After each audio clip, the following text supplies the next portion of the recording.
Siapkan satu kursi seperti prokes tetap adalah 2 orang. Mohon pengertiannya karena kita masih prokes. Yang di belakang memang masih ada, jadi kami harapkan yang di luar semuanya untuk bisa masuk ke dalam. Apakah masih ada yang di luar? Belum ada yang di luar, masih ada yang di luar? Oke. Terima kasih Eda Sandra sudah hadir. Oke, terima kasih sudah hadir dari Tridharma. Tridharma mana ya inangnya? Tridharma ada di sana, ada di sana. Gandaria. Oke, Gandaria. Gandaria udah semua datang Inang? Sama dengan Tridharma udah datang semua ya Inang ya? Wow, luar biasa. Untuk Godung, mana Godung udah pada hadir semua ya? Wah, ada kakak saya sini. Godung banyak nih tangannya. Satahi mana Satahi? Satahi. Kok Satahi cuma dikit? Waduh, Satahinya dikit ini. Saroha, saya pengen lihat Saroha. Wow, luar biasa nih. Luar Roha ada di kanan dan kiri. Kalau Sion, kayaknya Sion banyak nih Sion. Wow, banyak nih Sion. Keren Sion. Marsada, saya juga ikut Marsada deh, Marsada keren. Yang terakhir dan terakhir tapi nggak terakhir banget, Sauduran. Wow, keren. Ada yang belum disebut nggak ya? Ada yang belum disebut nggak ya Inang? Napuna Jabu Ateh. Godung, angkat tangannya Godung. Tadi Godung sebenarnya udah, tapi karena Napuna Jabu, ku angkatlah dulu sekali lagi. Godung, gitu. Oke, terima kasih Inang. Apakah masih ada yang di luar? Tolong menempati kursi yang sudah disiapkan. Nah, ada yang baru datang lagi nih. Pakai baju kuning lagi. Yang pakai baju kuning kayaknya boleh duduk. Udah. Kak Eli mana? Oke, terima kasih. Acara akan kita mulai. Silakan Kak Eli.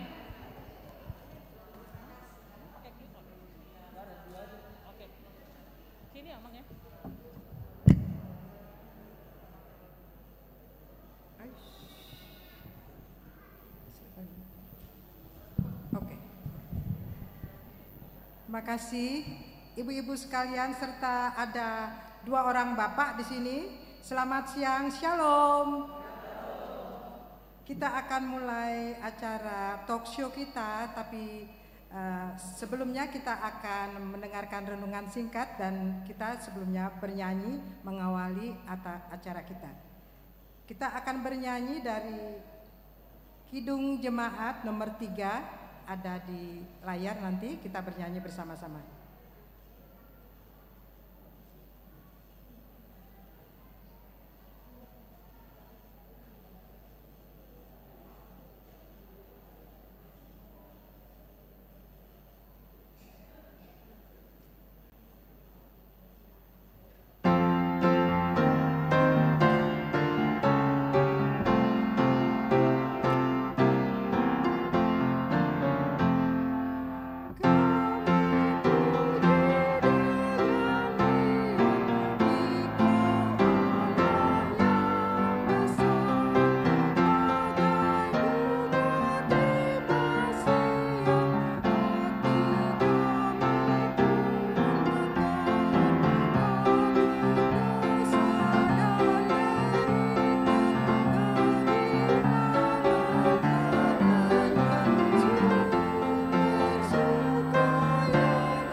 Pendeta Luhut, silakan Amang. Ya, Amang dan Inang semua, selamat ngasih yang tahun. Ya, selamat pagi menjelang siang sekaligus menjelang sore. Karena kita di sini akan bertemu sampai sore nanti. Nats firman Tuhan untuk mengawali semua kegiatan kita hari ini dalam talk show ini. supaya kita disemangati oleh firman Tuhan, ditambah nanti dengan semangat yang menggelora yang akan kita dapatkan dari para narasumber kita yang sudah bersama-sama dengan kita. Nas kita sesuai dengan almanak kita dari 1 Petrus 2 ayat yang ke-16. Demikian bunyinya dalam bahasa Batak. Ayaka naung malua dohamu alayunang mapinake haluauni mangodingi hajahaton songon akka naposoni debata matahe. Songon akka naposoni debata matahe. Supaya ibu itu jangan bingung. Memang saya sengaja bahasa Batak. Mungkin ini apakah dibaca bahasa Indonesianya? Saya akan baca, Bu. Bahasa Indonesianya demikian, hiduplah sebagai orang merdeka dan bukan seperti mereka yang menyalahgunakan kemerdekaan itu untuk menyelubungi kejahatan-kejahatan mereka, tetapi hiduplah sebagai hamba Allah. Inang semua, dan hanya ada satu amang di sini beserta dengan saya. Ada dua, ada rupanya Pendeta Razuki di belakang. Saya tidak akan perpanjang untuk renungan mengawali ibadah kita ini.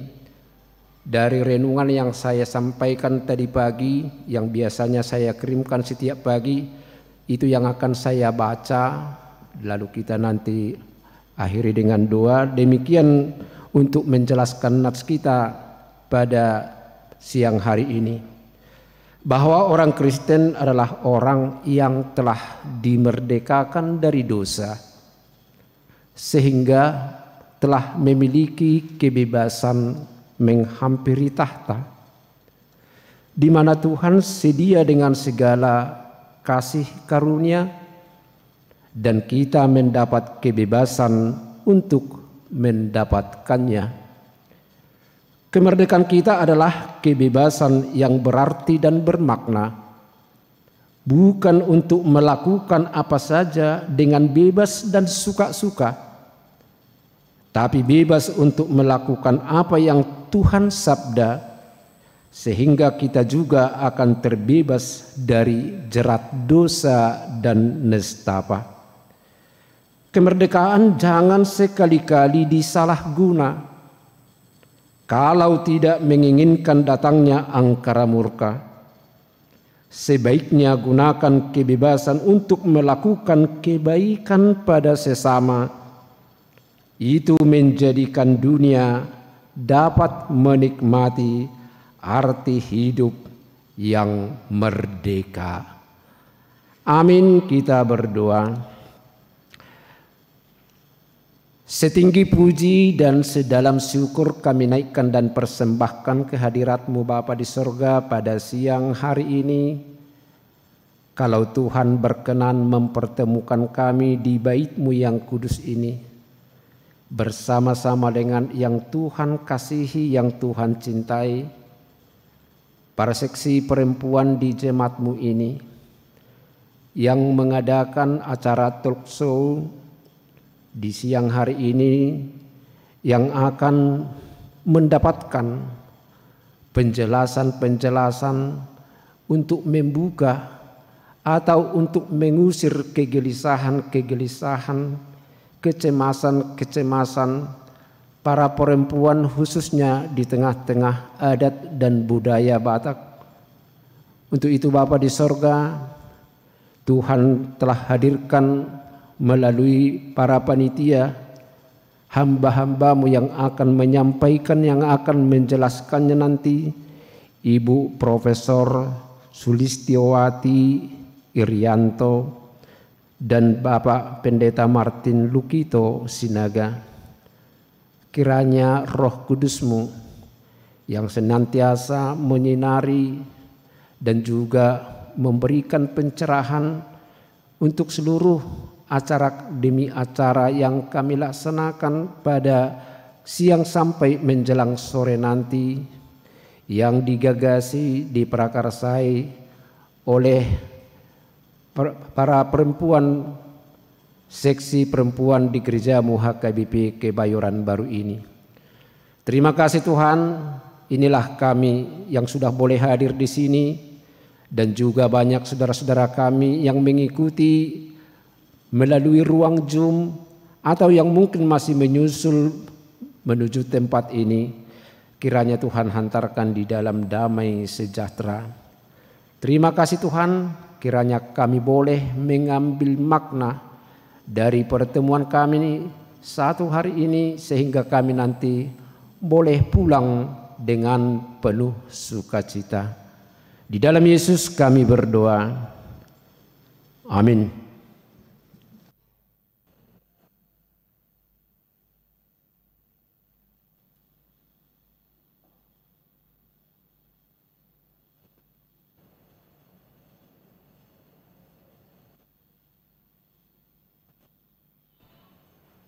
Kita akan mendengarkan sambutan yang pertama dari PIC kita pada siang hari ini, yaitu Inang Evelyn Nababan.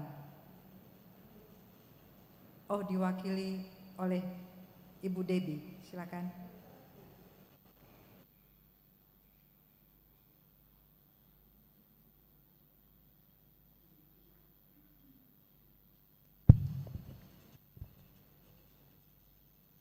Shalom, selamat siang Inang semua. Yang terhormat kepada Pendeta Luhut Simbolon, juga kepada Pendeta Razoki Pasaribu, Amang Ketua Dewan Koinonia Situa Leo Hutagalung, Ibu Ketua SP Inang Leli Manurung Boru Sitanggang, dan juga kepada narasumber kita Amang Pendeta Martin Lukito Sinaga dan Ibu Profesor Surya Setiawati, dan yang terkasih Akadainang dan perempuan hebat yang ada semuanya di tempat ini pada siang hari ini. Puji Tuhan, kita panjatkan kepada Tuhan Yesus Kristus atas berkat dan penyertaannya sampai pada hari ini sehingga kita dapat berkumpul di sini untuk mengikuti acara talk show yang diselenggarakan oleh Seksi Perempuan HKBP Kebayoran Baru. Izinkan saya, Dewi Tambunan Boru Siregar, sebagai Ketua Panitia bersama dengan Inang Evelyn Nababan juga, mewakili panitia mengucapkan selamat datang dan terima kasih atas kehadiran semua Inang di sini. Begitu juga kepada tamu kami, pengurus perempuan distrik 8 yang sudah hadir juga di tempat ini, atas kehadirannya semuanya di dalam acara kami talk show Seksi Perempuan HKBP Kebayoran Baru. Tujuan dari talk show yang bertema Kupas Tuntas Peranan Perempuan Batak dalam Adat Batak adalah untuk memberikan tambahan pengetahuan bagaimana perempuan Batak atau hak dan kewajibannya yang terlahir dalam adat Batak yang menganut asas patrilineal atau garis keturunan Batak, dilihat dari segi teologi dan hukum. Harapannya juga, walaupun adat Batak yang menganut paham patrilineal ini, kita perempuan Batak bisa menjadi perantara berkat bagi keluarga. Saya mengutip dari materi yang diberikan oleh Amang Martin Sinaga. Dalam kesempatan ini kami panitia mengucapkan terima kasih kepada pendeta resort kami, Pendeta Liston Butar-Butar, yang mungkin pada saat ini tidak bisa hadir juga, yang telah memberikan kesempatan dan arahan-arahannya untuk acara kita. Kepada Pendeta Luhut Simbolon juga yang sudah sangat membantu kami menjadi moderator yang handal pada siang hari ini, Amang, dan kepada pihak-pihak yang juga membantu dalam melalui pikiran maupun doa-doanya. Saya pribadi juga mengucapkan terima kasih kepada Ketua SP yang telah membimbing kami dalam kepanitiaan, kepada teman-teman panitia yang sudah bekerja keras hanya dalam waktu 2 minggu ini. Akhir kata kami menyampaikan maaf apabila ada kekurangan dalam penyelenggaraan acara ini dan kiranya kami bisa memperbaikinya di waktu yang akan datang. Semoga acara talk show ini dapat memberi manfaat kepada Akadainang dan saudara-saudara sekalian di tempat ini. Terima kasih, selamat mengikuti. Terima kasih Ibu Debbie. Yang kedua adalah kata sambutan dari Ketua Seksi Perempuan HKBP Kebayoran Baru, Inang Leli Manurung.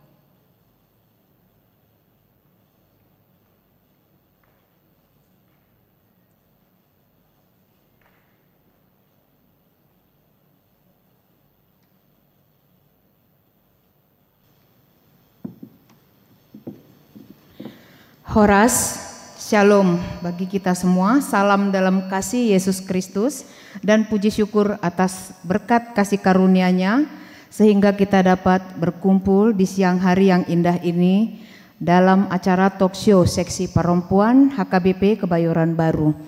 Yang kami hormati Amang Pendeta Luhut Simbolon dan Amang Pendeta Razoki Pasaribu, dan juga yang kami hormati Ketua Dewan Koinonia Amang Sintua Leo Hutagalung, serta yang kami hormati narasumber kami Bapak Pendeta Martin Lukito Sinaga dan juga Ibu Profesor Sulistiowati Irianto, serta yang kami kasihi seluruh inang yang tersayang yang sudah hadir di siang hari ini untuk mengikuti acara talk show kita pada hari ini.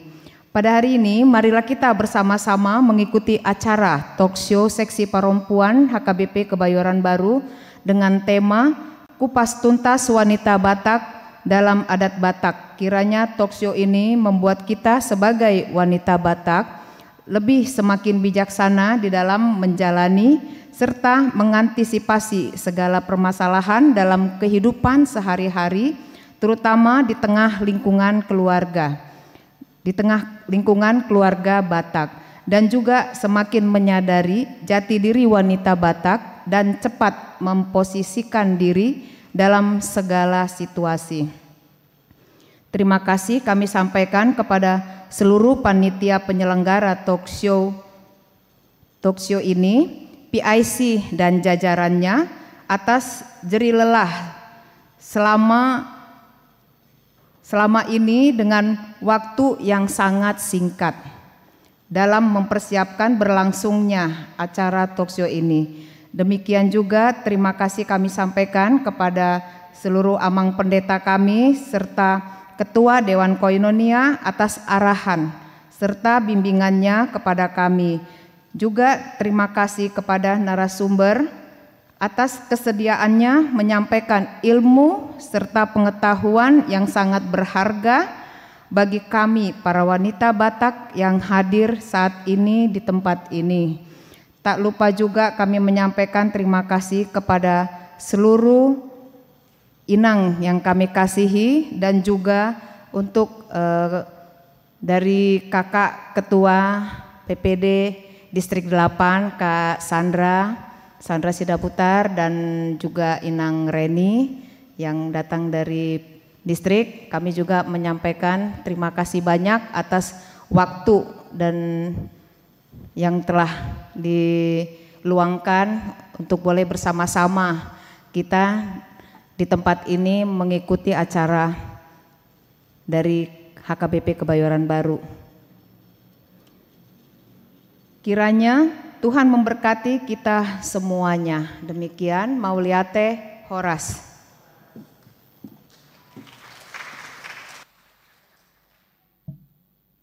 Terima kasih Inang Leli. Kita akan masuk acara kita, acara talk show kita, Kupas Tuntas Peranan Perempuan Batak dalam Adat Batak. Kita kali ini tidak seperti seminar ya ibu-ibu, jadi kita agak sedikit santai karena kita sifatnya ngobrol-ngobrol, kita mendengarkan dari narasumber kita, jadi kita bisa mendengarkan dengan baik dan kami harap kita tetap duduk satu bangku untuk 2 orang, kita jaga duduk kita ya Inang, jangan sampai ada yang mau bisik-bisik lalu bertiga, oke? Setuju ya? Oke, yang pertama saya akan bacakan dulu kurikulum vitae daripada narasumber kita. Yang pertama adalah Bapak Dr. Martin Lukito Sinaga, lahir 12 April 1968. Jabatan dosen di Sekolah Tinggi Filsafat Teologi Jakarta. Beliau adalah jemaat dari GKPS Cikoko. Pengalaman kerja 2001 sampai dengan 2009, 2012 sampai dengan sekarang dosen pada Sekolah Tinggi Filsafat Teologi Jakarta. 2012 sampai sekarang dosen luar biasa STF Dri Yarkara. Penugasan 2022 sampai sekarang Instruktur Nasional Moderasi Beragama Kementerian Agama Republik Indonesia. 2020 sampai sekarang Ketua Komisi Hubungan Antaragama PGI. Aktivitas budaya 2012 sampai 2019 Redaksi Majalah Batak Tatap. Pendidikan formal 2001 tamat studi doktoral pada The Southeast Asia Graduate School of Theology. 1996 sampai 1998 sebagai research scholar pada Universitas Negeri Hamburg, Jerman. Demikianlah riwayat singkat dari Bapak Dr. Martin Lukito Sinaga. Itu hanya kita singkat, sebenarnya banyak kegiatan beliau ya Pak ya, untuk memendekkan kesempatan ini. Oke. Terima kasih ya Pak. Silakan Bapak ambil ke depan, silakan duduk di depan. Silakan. Berikan tepuk tangan untuk narasumber kita yang pertama. Berikutnya narasumber kita yang kedua, Ibu Profesor Dr. Anda Sulistyowati Irianto MA. Biografi.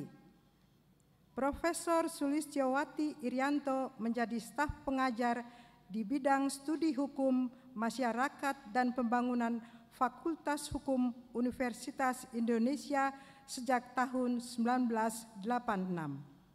Mendapatkan gelar sarjana administrasi negara dari Universitas Gadjah Mada, Magister Antropologi Hukum dari Universitas Leiden dan Universitas Indonesia, serta Doktor Antropologi Hukum dari Universitas Indonesia.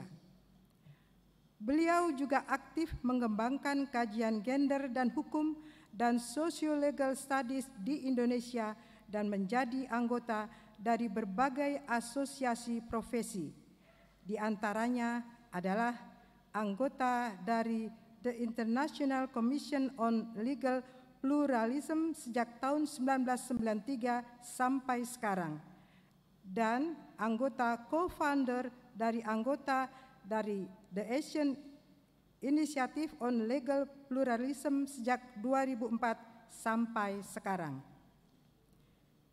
Beliau menjadi dosen tidak tetap di Departemen Antropologi Fakultas Ilmu Sosial dan Ilmu Politik UI, program studi kajian gender dan program studi ilmu kepolisian di Sekolah Kajian Strategik dan Global Universitas Indonesia, Sekolah Tinggi Filsafat Dri Yarkara, serta Perguruan Tinggi Ilmu Kepolisian.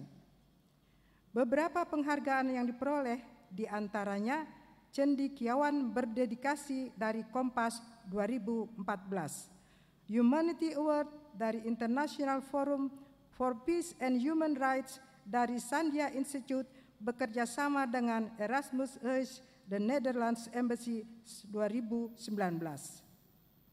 Beliau juga banyak menulis buku, antara lain Marrying Young in Indonesia, Perempuan dan Anak dalam Hukum dan Persidangan, Melawan Kekerasan Seksual di Lingkungan Pendidikan, Perlindungan Hukum bagi Perempuan dan Anak, dan masih banyak lagi buku-buku beliau dan kegiatan beliau, serta banyak ada aktivitas. Banyak sekali ya Ibu ya, kami singkat aja ya Bu ya, ini segini saja. Jadi berikan tepuk tangan buat Profesor Sulistyowati. Silakan.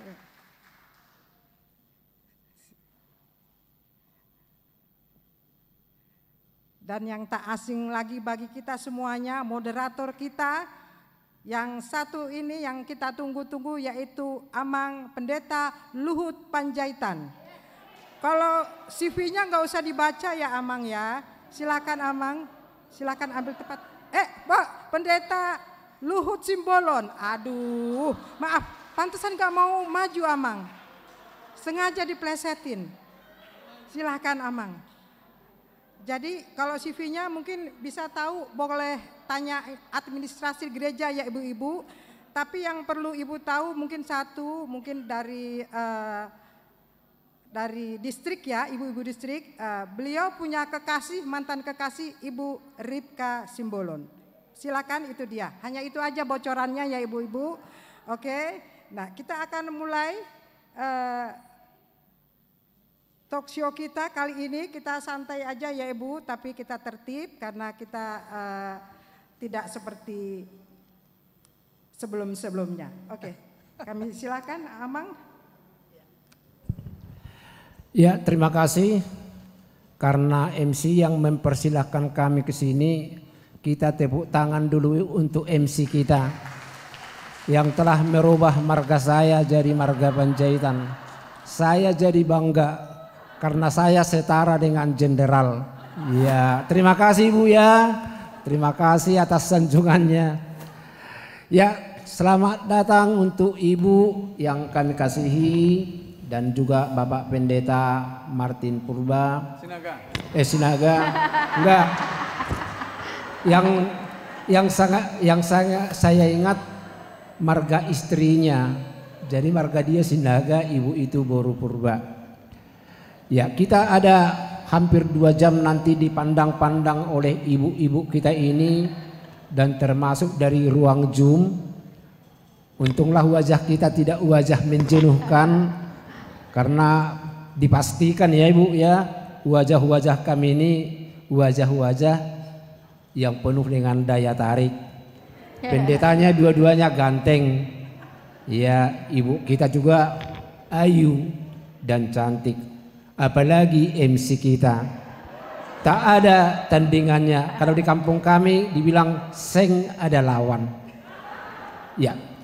Jadi untuk Ibu dan Bapak berdua di sini, barangkali ada kegelisahan khususnya kita pakai kata perempuan. Saya kemarin sudah sebutkan di pertemuan awal, walaupun di situ dipakai kata wanita, sebenarnya HKBP sudah menyepakati untuk pemakaian kata resmi adalah kata perempuan supaya lebih santun, lebih halus dan lebih terhormat. Ada kegelisahan ini para perempuan-perempuan kita ini, saya kurang tahu persis apakah mungkin karena ada ketidakpahaman atau karena sudah merasakan secara fakta bahwa mereka ini sepertinya didiskriminasi, apalagi yang berkaitan dengan adat budaya. Tentu dari fakta yang kita lihat, yang paling rajin sebenarnya hadir di adat budaya itu adalah perempuan, sama dengan di gereja. Tapi yang berperan dan yang mengambil alih semua pembicaraan adalah para pria atau para bapak-bapak.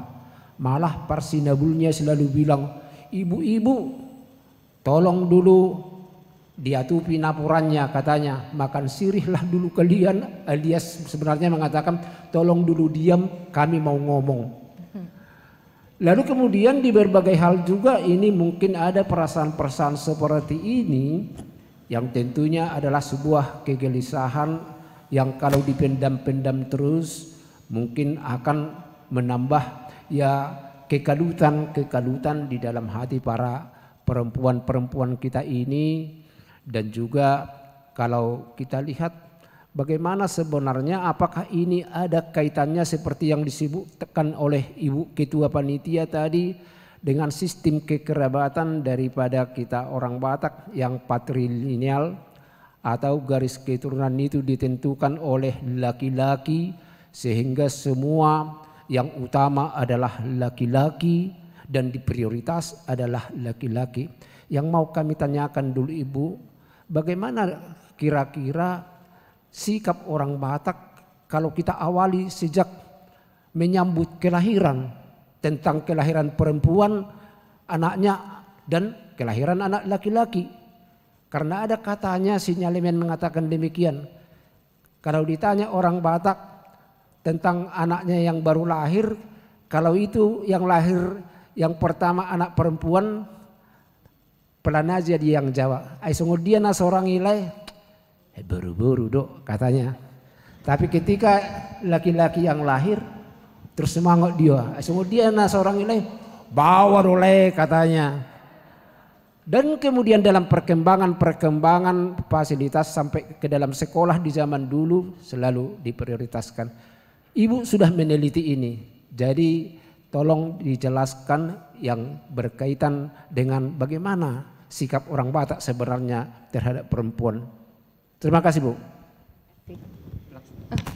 Terima kasih Bapak Pendeta Luhut Simbolon, Bapak Pendeta Martin, ini adalah sahabat lama saya. Terima kasih saudara-saudara perempuanku yang sudah mengundang saya di gereja yang sangat indah ini. Saya senang sekali berada di sini. Barangkali saya boleh cerita dulu sebentar ya Bapak, mengapa saya studi tentang orang Batak. Saya sendiri orang Jawa, ibu bapak saya orang Solo. Pada waktu saya akan sekolah S2 ke Leiden, Profesor Kuncaraningrat, guru saya itu menitipkan pesan kami harus mempelajari arsip-arsip yang ada di Belanda karena arsip-arsip itu akan dikembalikan ke Indonesia. Jadi dengan beberapa teman satu angkatan kami pergi ke sana dan saya memilih arsip tentang orang Batak karena banyak sekali arsip tentang orang Batak itu di negeri Belanda ya.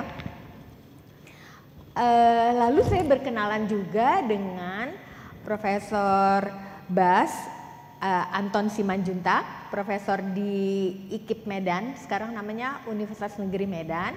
Beliau juga studinya tentang masyarakat Batak. Jadi kami saling berdiskusi juga dengan Ibu Sita van Bemelen yang studinya juga tentang orang Batak, jadi kami banyak berdiskusi. Saya senang sekali mendapatkan itu karena sebelumnya ada tokoh adat di Belanda namanya Van Vollenhoven. Dia karena banyak sekali orang-orang Indonesia sekolah di Leiden, lalu dia tanpa dia pergi ke lapangan, dia memikirkan bahwa oh kalau gitu Hindia Belanda itu bisa dibagi ke dalam 19 wilayah adat. Antara lain adalah Gayo, Alas, and Batak London. Jadi dari segitu banyak bukunya, 50 buku, saya menabung, saya membeli satu buku itu pada waktu itu. Jadi saya senang sekali studi tentang orang Batak karena menurut saya masyarakat Batak itu kaya sekali dengan data dan tidak akan pernah selesai untuk dipelajari menurut saya ya. Sebagai seorang antropolog, itu juga mengapa saya studi Batak. Saya adalah muridnya Profesor Tapi Omas Iromisi Matupang. Beliau itu adalah guru saya dan saya dibesarkan secara intelektual oleh beliau. Saya suka emosi jadi kalau mengingat beliau itu ya saya sedih sekali. Dan saya betul-betul meneruskan semua mata kuliah yang beliau ajarkan di Universitas Indonesia, di Fakultas Hukum maupun di FISIP maupun di Prodi Gender. Nah, itu latar belakangnya mengapa saya studi Batak ya Bapak. Nah, tadi pertanyaannya soal mengapa perempuan ditempatkan di belakang. Sebenarnya bukan hanya perempuan Batak. Di dalam literatur kami itu ada Commission on Legal Empowerment tahun 2008-2009 mengeluarkan survei yang mengatakan bahwa 4 miliar orang di seluruh dunia hidup dalam kemiskinan, sebagian besarnya adalah perempuan. Jadi orang-orang miskin itu di dalamnya banyak perempuan.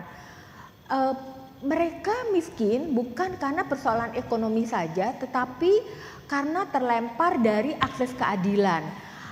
Banyak sekali parameternya, antara lain hukum itu tidak mengakomodasi pengalaman perempuan, hukum negara, hukum adat, juga saya nggak berani bilang hukum agama, tetapi interpretasi terhadap hukum agama itu demikian gitu. Nah, pertanyaannya kemudian adalah apakah semua perempuan di seluruh dunia udah pasti mengalami diskriminasi bahkan kekerasan. Kalau teori-teori yang lama mengatakan iya, karena terlahir sebagai perempuan, seksualitasnya perempuan, maka dia akan mengalami semua itu. Tapi teori-teori yang belakangan mengatakan tidak semua perempuan mengalami diskriminasi dan diterbelakangkan, tergantung dia siapa. Jadi dalam hal ini perempuan yang mana gitu. Nah itu akan sangat terkait dengan dia berasal dari ras apa, etnik apa, agamanya apa, kelas sosialnya kayak miskin gitu kan, lalu juga barangkali tingkat pendidikan dan lain-lain ya. Nah itu secara umum begitu Bapak. Jadi tentu saja kalau di Indonesia kita lihat ras, siapa sih perempuan yang selalu mengalami kekerasan sangat fatal ya seperti tahun 98 etnis Tionghoa udah dicina-cinain ya, padahal mereka di sini sudah berapa puluh generasi gitu ya. Lalu agama kita tahu udah perempuan Kristen lagi ya, itu kan menjadi seperti saya ya, perempuan Kristen lagi gitu kan. Jadi ada kendala-kendala yang membuat saya tidak akan dipilih dalam banyak kesempatan gitu. Nah, jadi semacam itu Bapak. Yang saya mau katakan, hukum adat dalam hal ini juga nanti akan saya jelaskan lebih jauh, terutama dalam kasus-kasus waris menempatkan perempuan itu dalam posisi yang tidak usah dihitung bahwa dia ada gitu. Barangkali itu Bapak, terima kasih. Ya, jadi sebelum kita lihat nanti dari Pak Pendeta kita dari tinjauan teologisnya, nah kemudian ada yang sangat mengganjal juga tentang sistem kekerabatan kita Ibu. Dan ini mungkin juga termasuk dalam penelitian Ibu yang berkaitan dengan Dalihan Natulu. Boleh dijelaskan Bu, apa hubungan dari sistem patrilial ini dengan sepertinya mengesampingkan atau mendoakan para perempuan di tengah-tengah kehidupan orang Batak? Terima kasih Bu. Terima kasih banyak Bapak atas pertanyaannya. Ini saya boleh tayangkan PowerPoint ya? Di laptopnya panitia sudah ada atau gimana? Sudah. Ah ya, terima kasih banyak. Boleh berdiri Bu, nggak Pak? Oh oke. Berdiri di situ ya, bisa pakai ini ya. Terima kasih Bapak, mohon maaf. Ya. Jadi saya nggak usah pakai ini ya, itu udah ada. Oh ya. Aduh maaf. Oh mati. Mati kan? Oh udah. Oh, udah.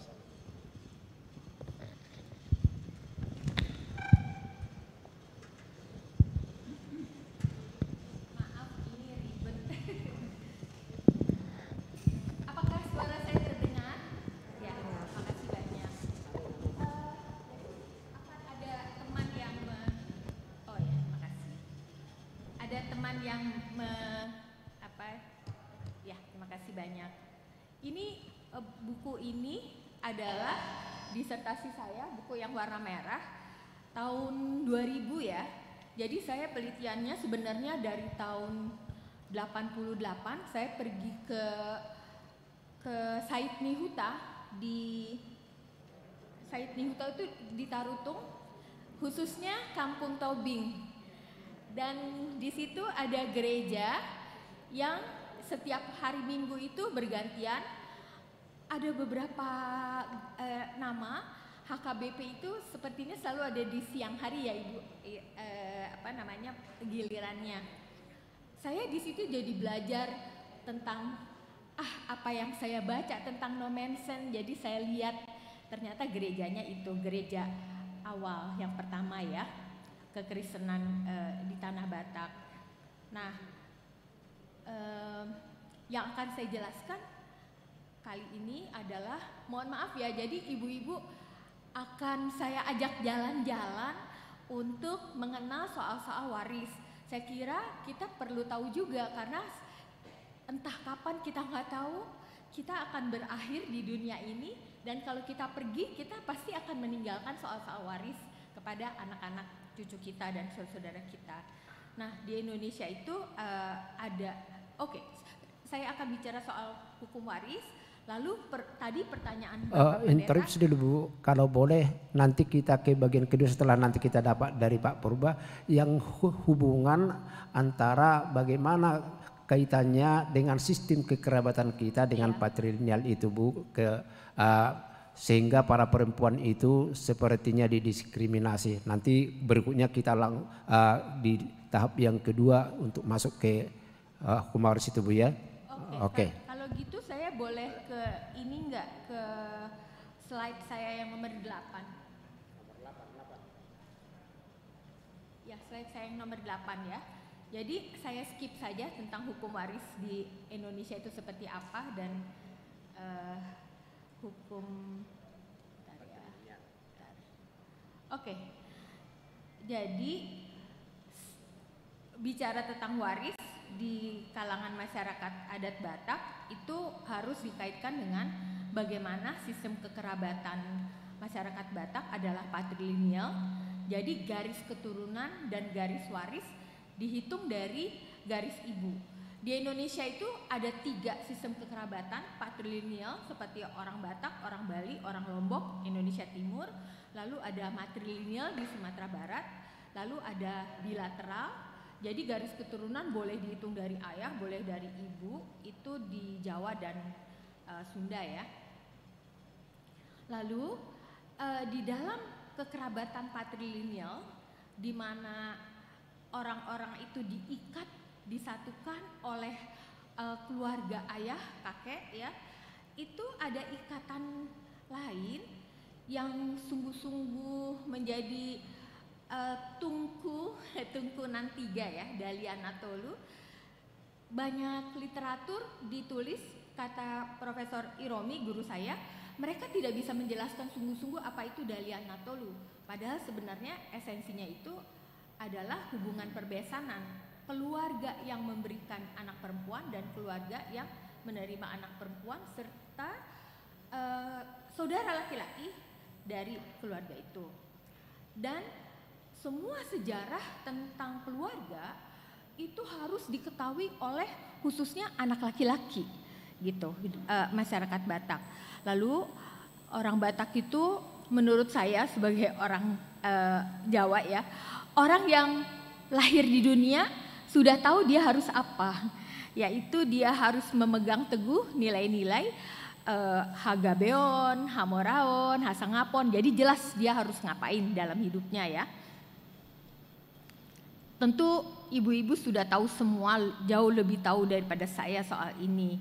Nah, bagaimana kaitannya dengan waris itu boleh next ya.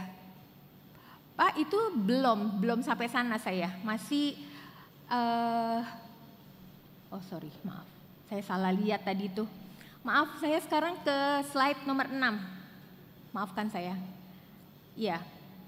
Nah, bagaimana konsekuensi dari sistem kekerabatan patrilineal di dalam memposisikan anak perempuan? Secara kultural, konsep anak itu mengacu kepada anak laki-laki dan dialah yang akan menjadi ahli waris karena dialah Raja Parhata, bertanggung jawab atas kelangsungan klan ya. Klan itu saudara satu ayah ya di dalam masyarakat. Jadi dalam hal ini perempuan yang bukan Raja Parhata itu bukanlah ahli waris dari ayahnya gitu. Dia dianggap akan menikmati waris di dalam keluarga suaminya, keluarga laki-laki suaminya. Jadi bukanlah ahli waris dari keluarga ayah ibunya sendiri. Nah, tujuannya adalah jangan sampai harta klan ayah itu akan diambil oleh keluarga lain suami dari perempuan itu. Tujuannya semacam itu.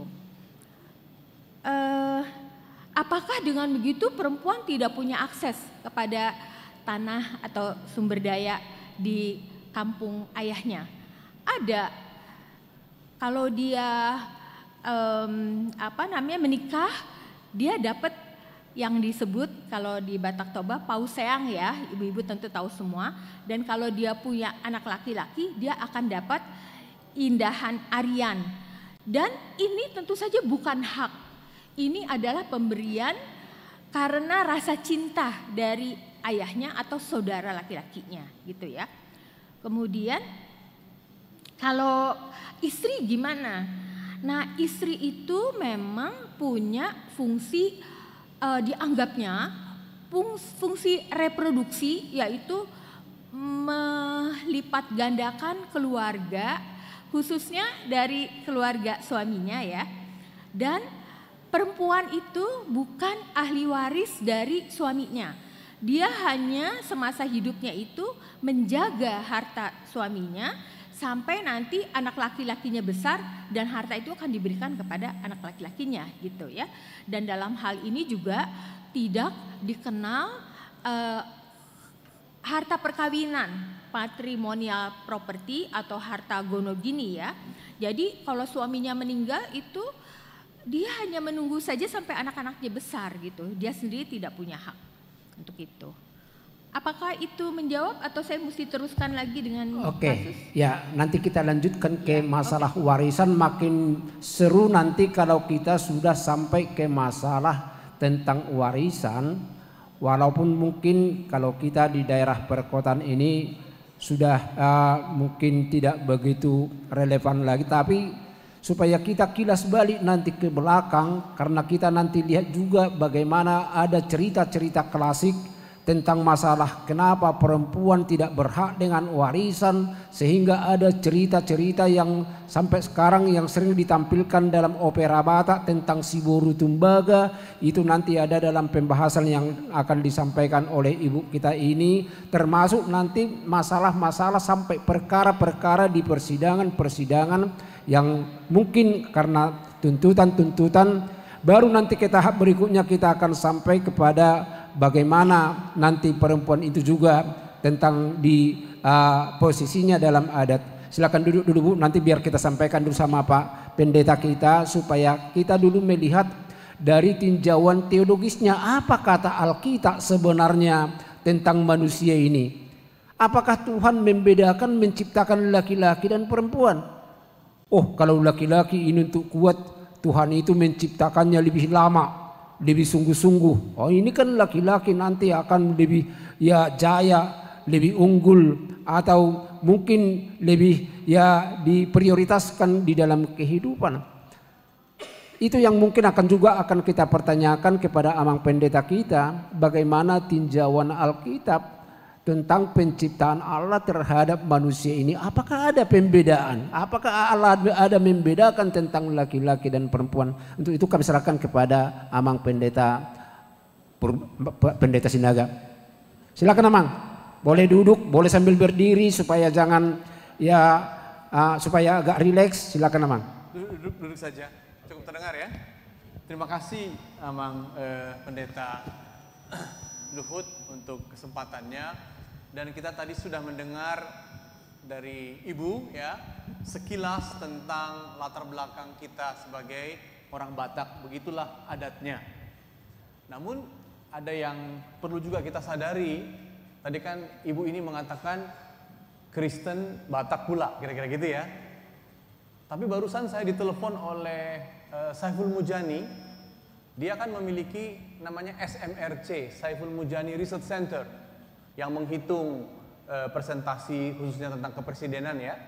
Dan dia bertelepon pada saya karena dia diminta untuk meriset tentang pandemi, dan dia mengatakan, Pak Pendeta, beri saya penjelasan mengapa katanya orang Kristen terutama berlatar belakang Batak yang paling konsisten melaksanakan disiplin prokes.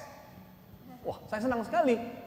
Kalau begitu Kristen Batak ini ada keunggulannya gitu ya hari-hari ini. Jadi bukan yang bersifat negatif dalam arti akan didiskriminasi rupanya Kristen Batak, tapi Kristen Batak adalah gelar yang positif. Sehingga saya ingin diskusi kita mengambil posisi bahwa kita ini Siboru Batak Kristen, ya, sebagaimana judul yang saya telah kirim mungkin di digital ibu punya ya. Jadi kita mau membicarakan ini sebagai Siboru Batak yang Kristen. Jadi ada unsur Kristiani yang mau tidak mau sekarang kita harus temukan dalam adat yang tadi dipetakan oleh Ibu Sulis.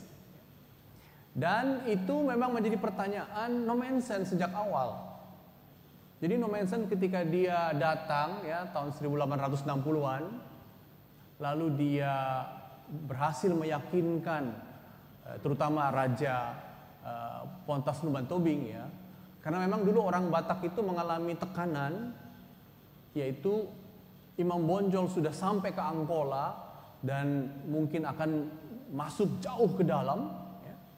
Aceh kuat sekali karena dibantu oleh Turki Osmania ya. Makanya Belanda kan lama sekali bisa menaklukkan Aceh.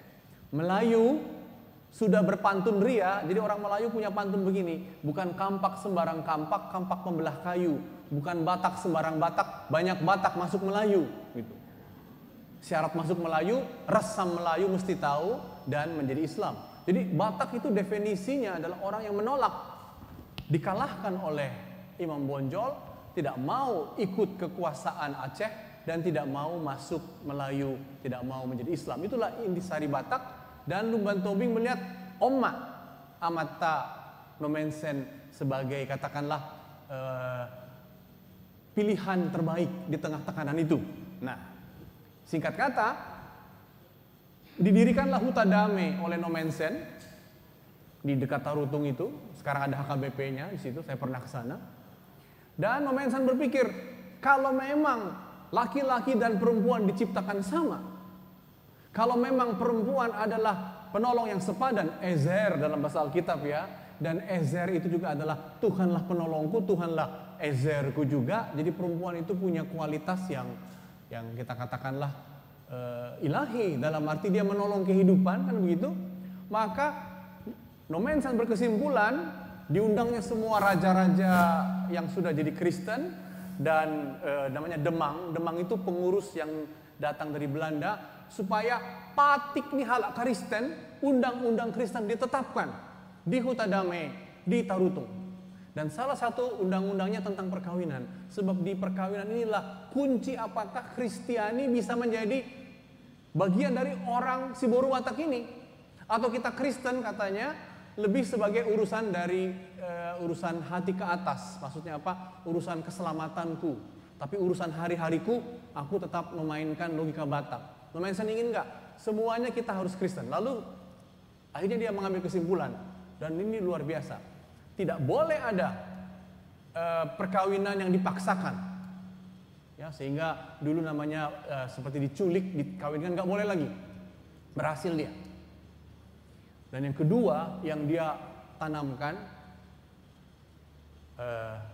tuhor, namanya bride price, ya bahasa Inggrisnya, dihapuskan. Wah, terjadilah ketegangan di antara raja-raja yang udah Kristen itu. Akhirnya dibuatlah plafonnya, tuhor harganya tidak boleh lebih dari sekian. Oh, mulailah setuju beberapa raja-raja adat. Oh, boleh juga gitu ya. Nah, Kristen hita, ale Batak do hita, kan itu.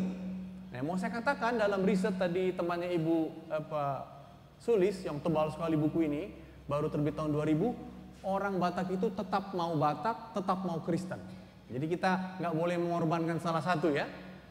Dan akhirnya didesak lagi oleh Nommensen, kita hapuslah tuhor, dan kalau mau memberi, beri aja seperti Tuhan memberimu kasih, berilah kepada keluarga Hula-Hulami sukacitamu. Tapi akhirnya emang nggak berhasil. Jadi prinsip Alkitab tentang perempuan dan laki-laki, penolong yang setara, manusia adalah perempuan dan laki-laki, itu ketika mau diterapkan di Huta Damai di Tarutung pada tahun 188 sekian nggak berhasil. Dan itu di satu pihak Nommensen bisa memaksakan hanya di Huta Damai, tapi dia nggak mau hanya satu kampung jadi Kristen. Dia kan mau seluruh Toba Samosir sampai ke tempat Sumatera Timur ya, Simalungun, Karo, kan Kristen bayangannya. Akhirnya dia mundur dan Tuhor tetap berjalan sampai hari ini. Namun ada satu terobosan Alkitabiah Siboru Batak Kristen ini. Akhirnya disepakati oleh Huria-Huria HKBP dan seluruh orang Batak karena sama perempuan dan laki-laki, dan pernikahan itu tidak boleh dipaksakan, tidak boleh hanya ditentukan oleh bapak, tapi harus ada kata sepakat dari masing-masing pengantin. Maka Mangalua menjadi terobosan Kristen. Jadi Mangalua Mahita Mang. Mangalua adalah terobosan Kristen tanpa Tuhor. Nanti paling-paling ada suruk-suruk gitu ya.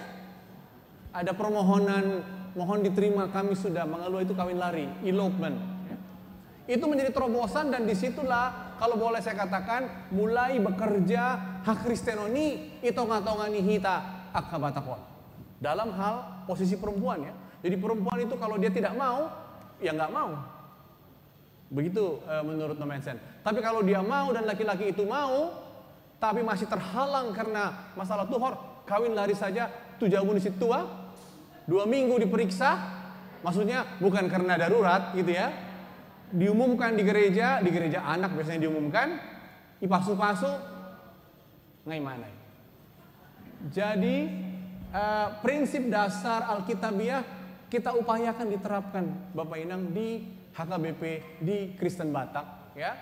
Namun ketika nanti masuk ke soal-soal waris, karena posisinya berbeda, belum bisa diatasi oleh orang Kristen. Tapi untuk hak perempuan, kalau dia mau dengan laki-laki itu Mangalua, maka dia bisa bebas dari beban harga Tuhor yang memang dalam bahasa Jerman disebut Handeln ya, Sinamot ya, itu bahasa Batak.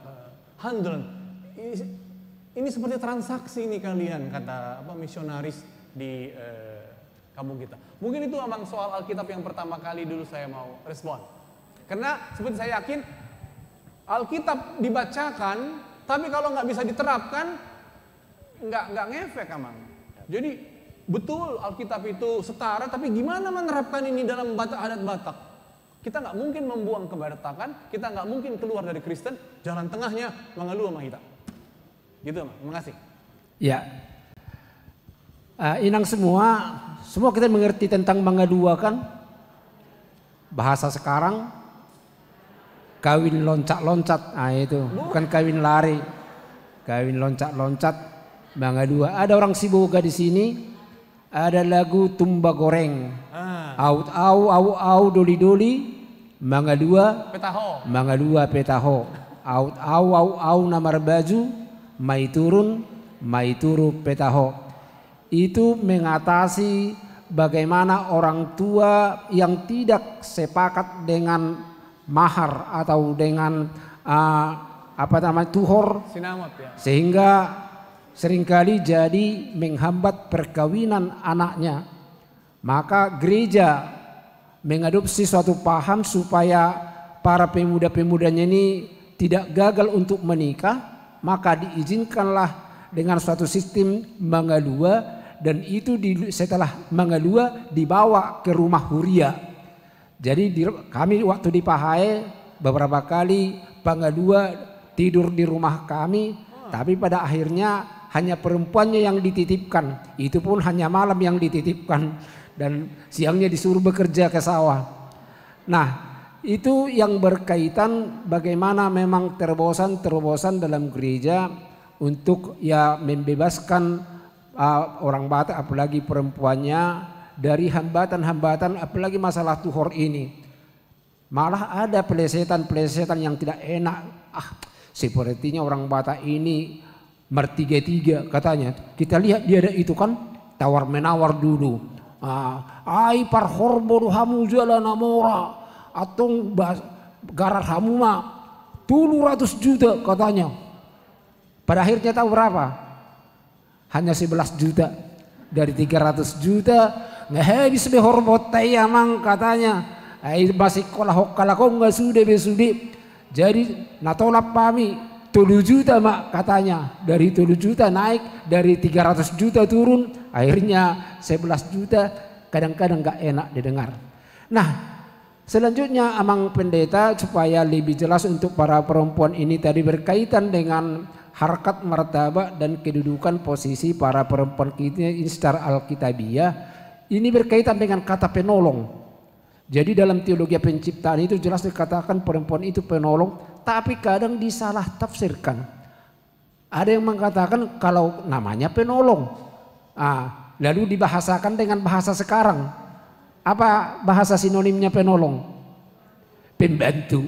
Nah, jadi berarti tetap dia ditempatkan di kelas yang lebih bawah. Bagaimana menurut Amang tentang istilah penolong ini secara teologi? Apakah memang ini menempatkan perempuan itu masih ya jauh di bawah daripada keberadaan pria atau bagaimana? Silakan Amang. Iya, memang Alkitab juga kemasukan budaya patriarki, terutama Perjanjian Lama. Misalnya Patik yang ke-10, janganlah engkau menginginkan istrinya, hewannya, pembantu laki-lakinya, pembantu perempuannya. Nggak ada disebut janganlah kau menginginkan suaminya. Jangan-jangan Patik itu untuk laki-laki semua itu. Ya? Tapi berarti memang di Israel masih ada kemasukan budaya patriarki.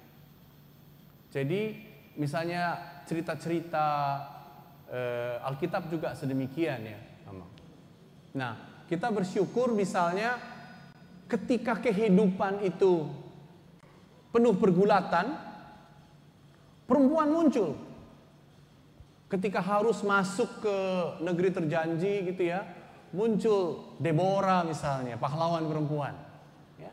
Ketika laki-laki sudah mati, muncul Ruth dan Naomi, ya satu janda, satu perumain.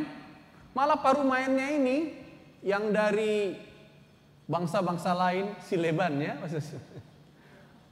malah dia meyakinkan mertuanya, bisa Inang, kita bekerja keras, mari kita masuk kerja. Dan nanti laki-laki itu si Boas, kalau dilihatnya aku, jatuh cinta dia sama aku katanya. Akhirnya Boas takluk dan mereka bisa mengembangkan kehidupan. Jadi Perjanjian Lama berada dalam sedikit tekanan, lama-kelamaan makin menyadari posisi perempuan. Bahkan ada yang bilang begini, Nang, kenapa orang Israel mutar-mutar di Sinai 40 tahun? Nah itu katanya karena pemimpinnya laki-laki si Musa. Gengsi bertanya. Coba dia bertanya, gimana supaya cepat ya ke Kanaan? Langsung dia 3 minggu kali yang udah pernah ke Israel ya. Kok 40 tahun? Itu karena pemimpinnya laki-laki. Jadi memang ada sejarah kuat sekali budaya patriarki mewarnai Alkitab. Baru pada akhir-akhirnya lama-lama disadari perempuan itu bisa memimpin. Hakim-hakim kan Deborah, hakim dia. Hakim itu artinya penetap kebenaran dan keadilan. Baru setelah Yesus makin jelas posisinya. Ya. Yesus malah bertemu dengan perempuan tanda kutip yang berdosa itu di sumur ya, di kitab Yohanes. Dan dia mengatakan kita akan memuji Tuhan dalam roh. Lalu setelah itu Paulus dalam surat Galatia, tadi juga Amang membaca soal kemerdekaan kan. Paulus mengatakan dalam Kristus tidak ada perempuan, tidak ada laki-laki, tidak ada budak, tidak ada tuan ya, tidak ada bangsa ini, tidak ada bangsa itu, tapi kita disatukan dalam Kristus. Jadi memang Alkitab juga bergumul, bukan hanya HKBP yang bergumul, Nomensen bergumul, Alkitab juga bergumul untuk sampai pada posisi setara. Ya, baru perlahan-lahan dengan gerakan apa yang disebut feminisme, gitu Mang. Semakin disadari bahwa kesetaraan itu sudah menjadi hal yang dasariah. Bahkan PBB dengan undang-undangnya ya, deklarasinya sudah menyatakan hak-hak perempuan sebagai setara. Jadi mungkin kurang lebih seperti itu Lamang gambarannya. Ya, terima kasih. Nah, sebelum masuk kita nanti ke bahwa yang kedua sebenarnya masih ada satu lagi yang mengganjal, apalagi munculnya gerakan-gerakan feminisme yang dari orang-orang kita Kristen yang mengkritisi tentang Alkitab kita ini. Sepertinya Alkitab ini berpihak pada laki-laki katanya, termasuk beberapa ayat-ayat yang mereka kritisi dan untuk mengusulkan supaya ada perubahan-perubahan atau perbaikan-perbaikan. Dan salah satu adalah tentang masalah yang dinyatakan di dalam kitab Kejadian itu adalah bahwa laki-laki itu tidak baik seorang diri saja. Ya tu siya mulia kainang ido molo ama molo turmebalu arung dasar alkitabiah natong ido jadi mulai natajabunami molo mangodam-odami bana petema molo mati ikut pasti kumanguliho katanya. Itu Alkitab yang bilang tidak baik laki-laki seorang diri saja. Nah ido jadi sekarang gak mau lagi ngancam-mengancam. Paling-paling dia bilang molo mati au parjolo dah sutung iluluiho nau roasia nau katanya. Kalau itu pasti saya bilang itu ya harus juga nanti kita pahami sebenarnya ya dalam teologi penciptaan itu berkaitan dengan ya laki-laki tidak seorang diri saja. Sepertinya ada diskriminasi. Tapi mungkin itu akan kita bahas untuk di lain waktu. Untuk Ibu Sulistiowati, ini mungkin nanti yang agak panjang Ibu terangkan. Dan ini yang juga sampai sekarang walaupun di kota tidak begitu mutlak berlakunya, tetapi secara budayanya hukum ini belum dicabut. Apalagi berhadapan dengan hukum pemerintah. Yaitu bahwa yang paling menyedihkan dalam adat budaya Batak adalah bahwa perempuan tidak berhak di dalam hal warisan.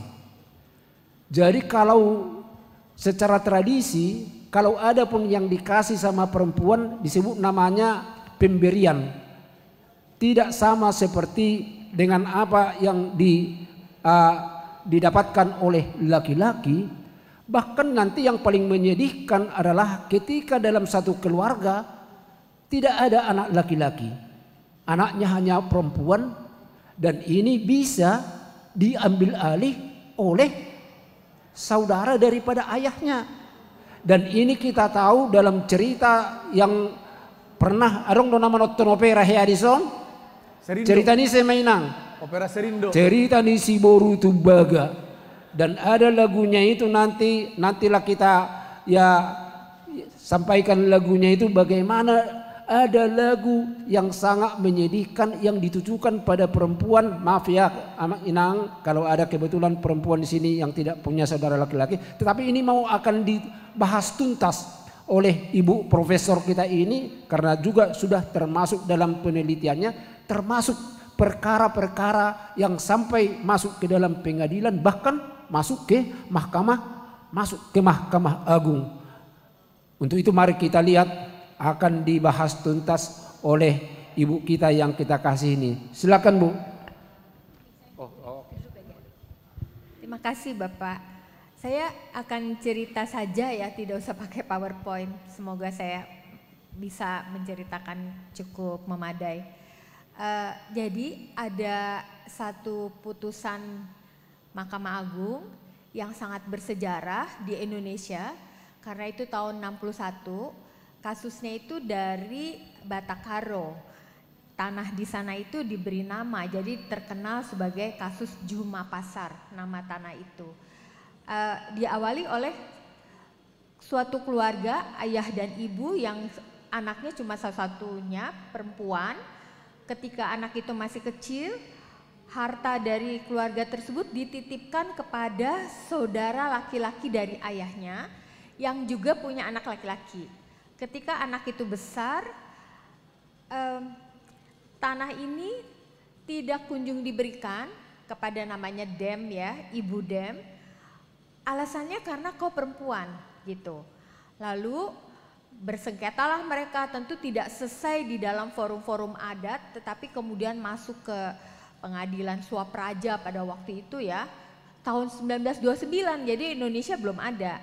Lalu di sana dia saya nggak bisa baca tuh. Dia tidak,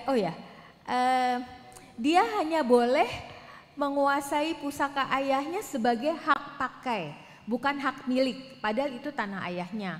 Lalu kemudian tidak selesai di situ, dinaikkan lagi ke pengadilan negeri.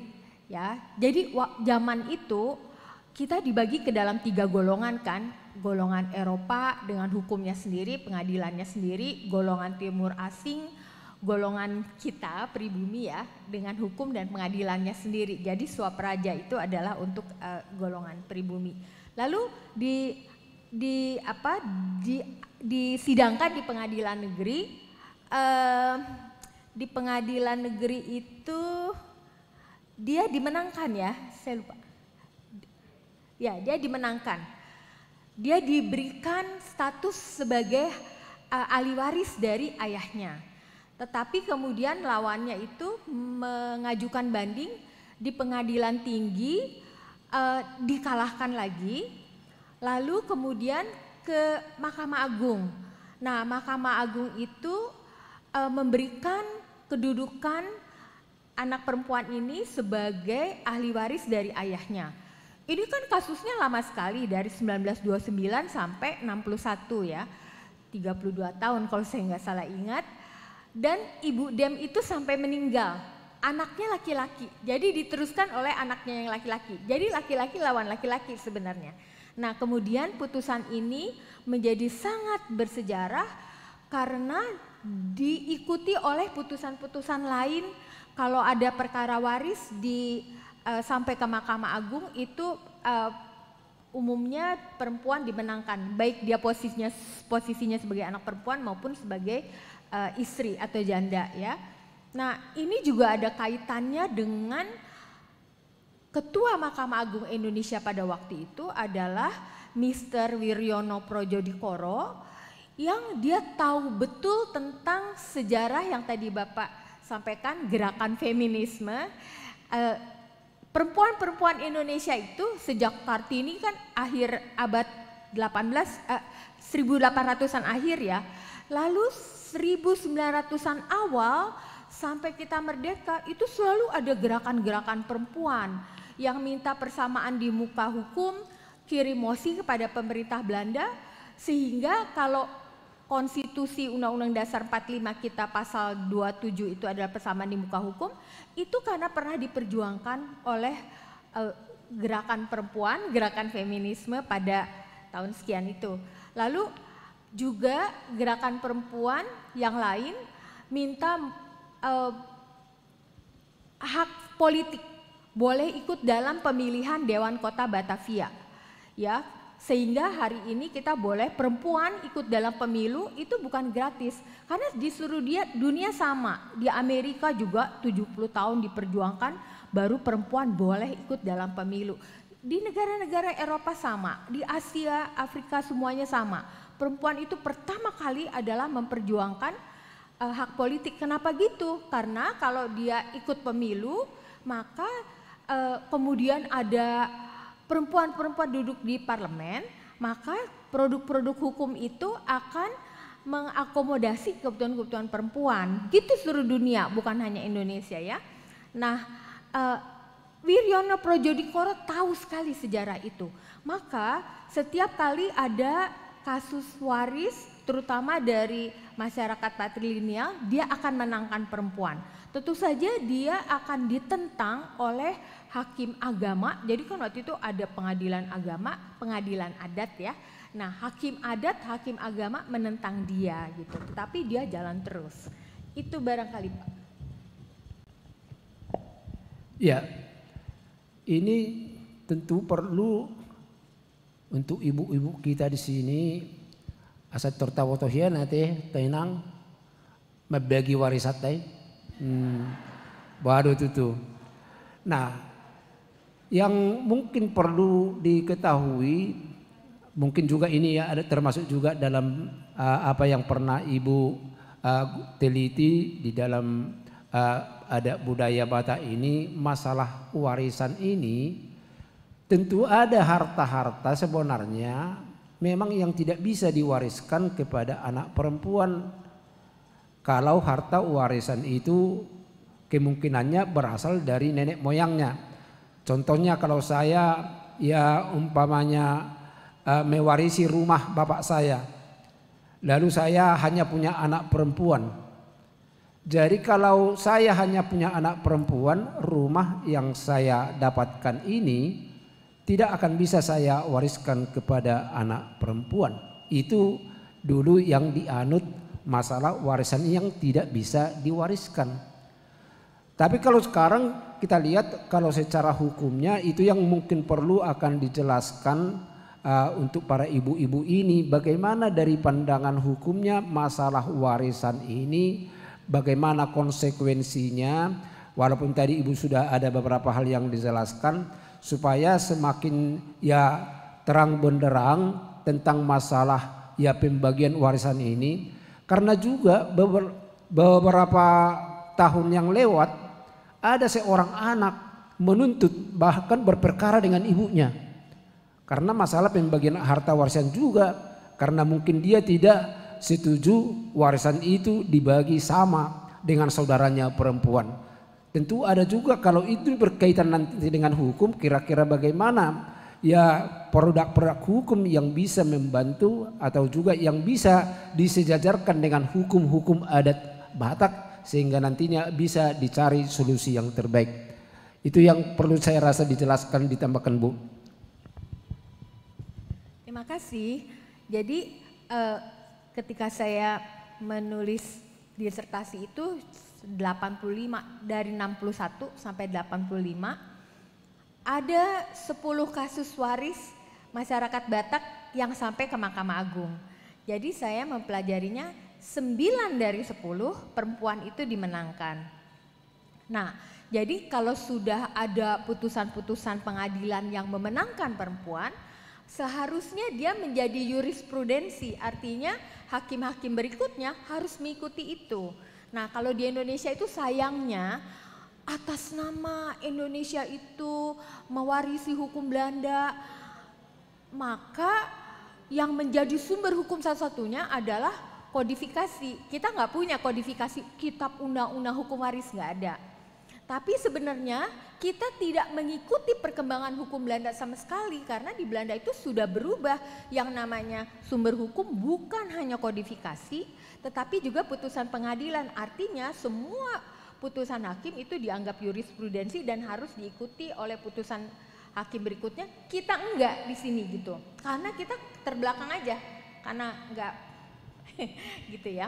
Nah, tadi jadi bagaimana seharusnya? Di kota-kota besar banyak orang-orang termasuk orang-orang Batak yang membuat testamen. Jadi kalau bapak-bapak itu mengatakan kalau saya meninggal maka harta saya akan saya berikan kepada istri saya, anak perempuan saya, anak laki-laki saya sama besarnya. Nah itu banyak dilakukan semacam itu sehingga kalau dia tidak ada maka sudah ada wasiat-wasiatnya begitu. Tapi saya kurang tahu apakah itu cukup efektif untuk mencegah konflik waris ya. Karena konflik waris itu selalu ada meskipun tidak sebanyak konflik perceraian, tetapi waris itu selalu ada. Begitu barangkali Bapak.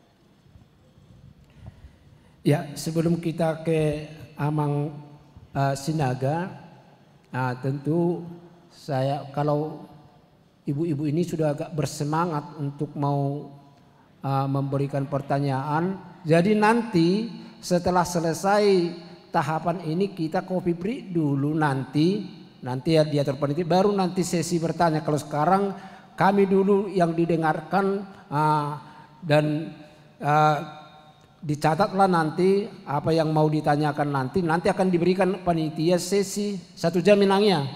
Ada 1 jam nanti sesi kita untuk tanya jawab dengan kedua narasumber kita ini. Nah mudah-mudahan nanti semua terjawab.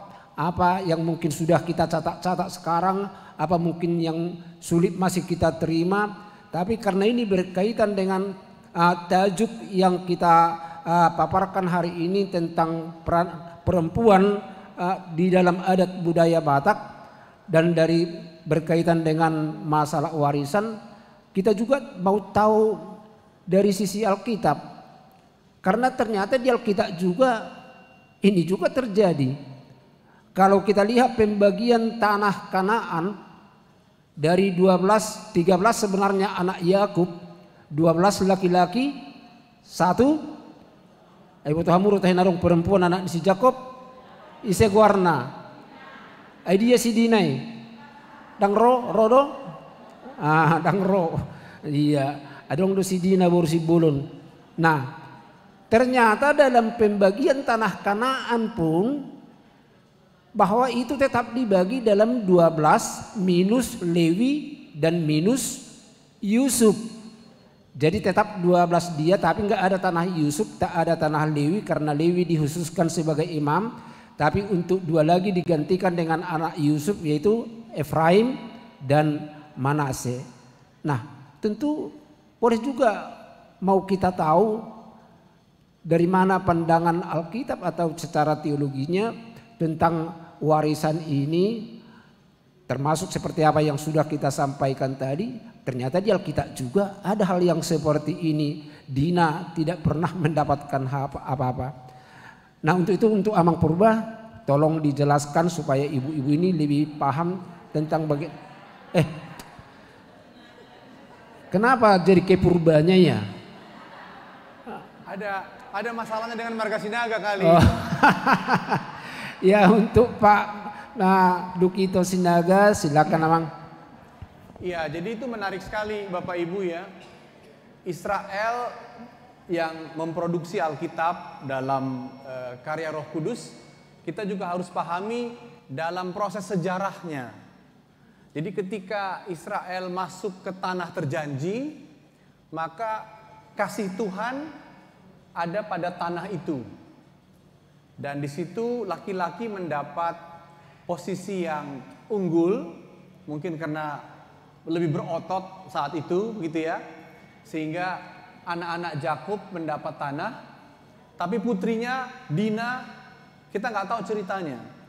Bahkan sebenarnya kisah ini kalau kita mau lebih mendalami, ini kisah yang pedih karena Dina itu diperkosa, Pak.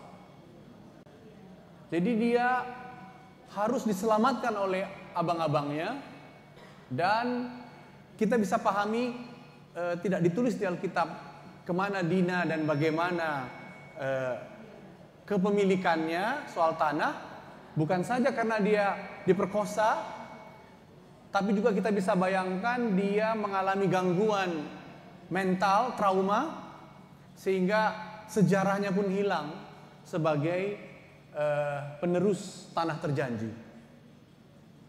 Jadi acuan anak-anak Yakub itu ketika memang Tuhan melihat tanah sebagai bukti perjanjiannya.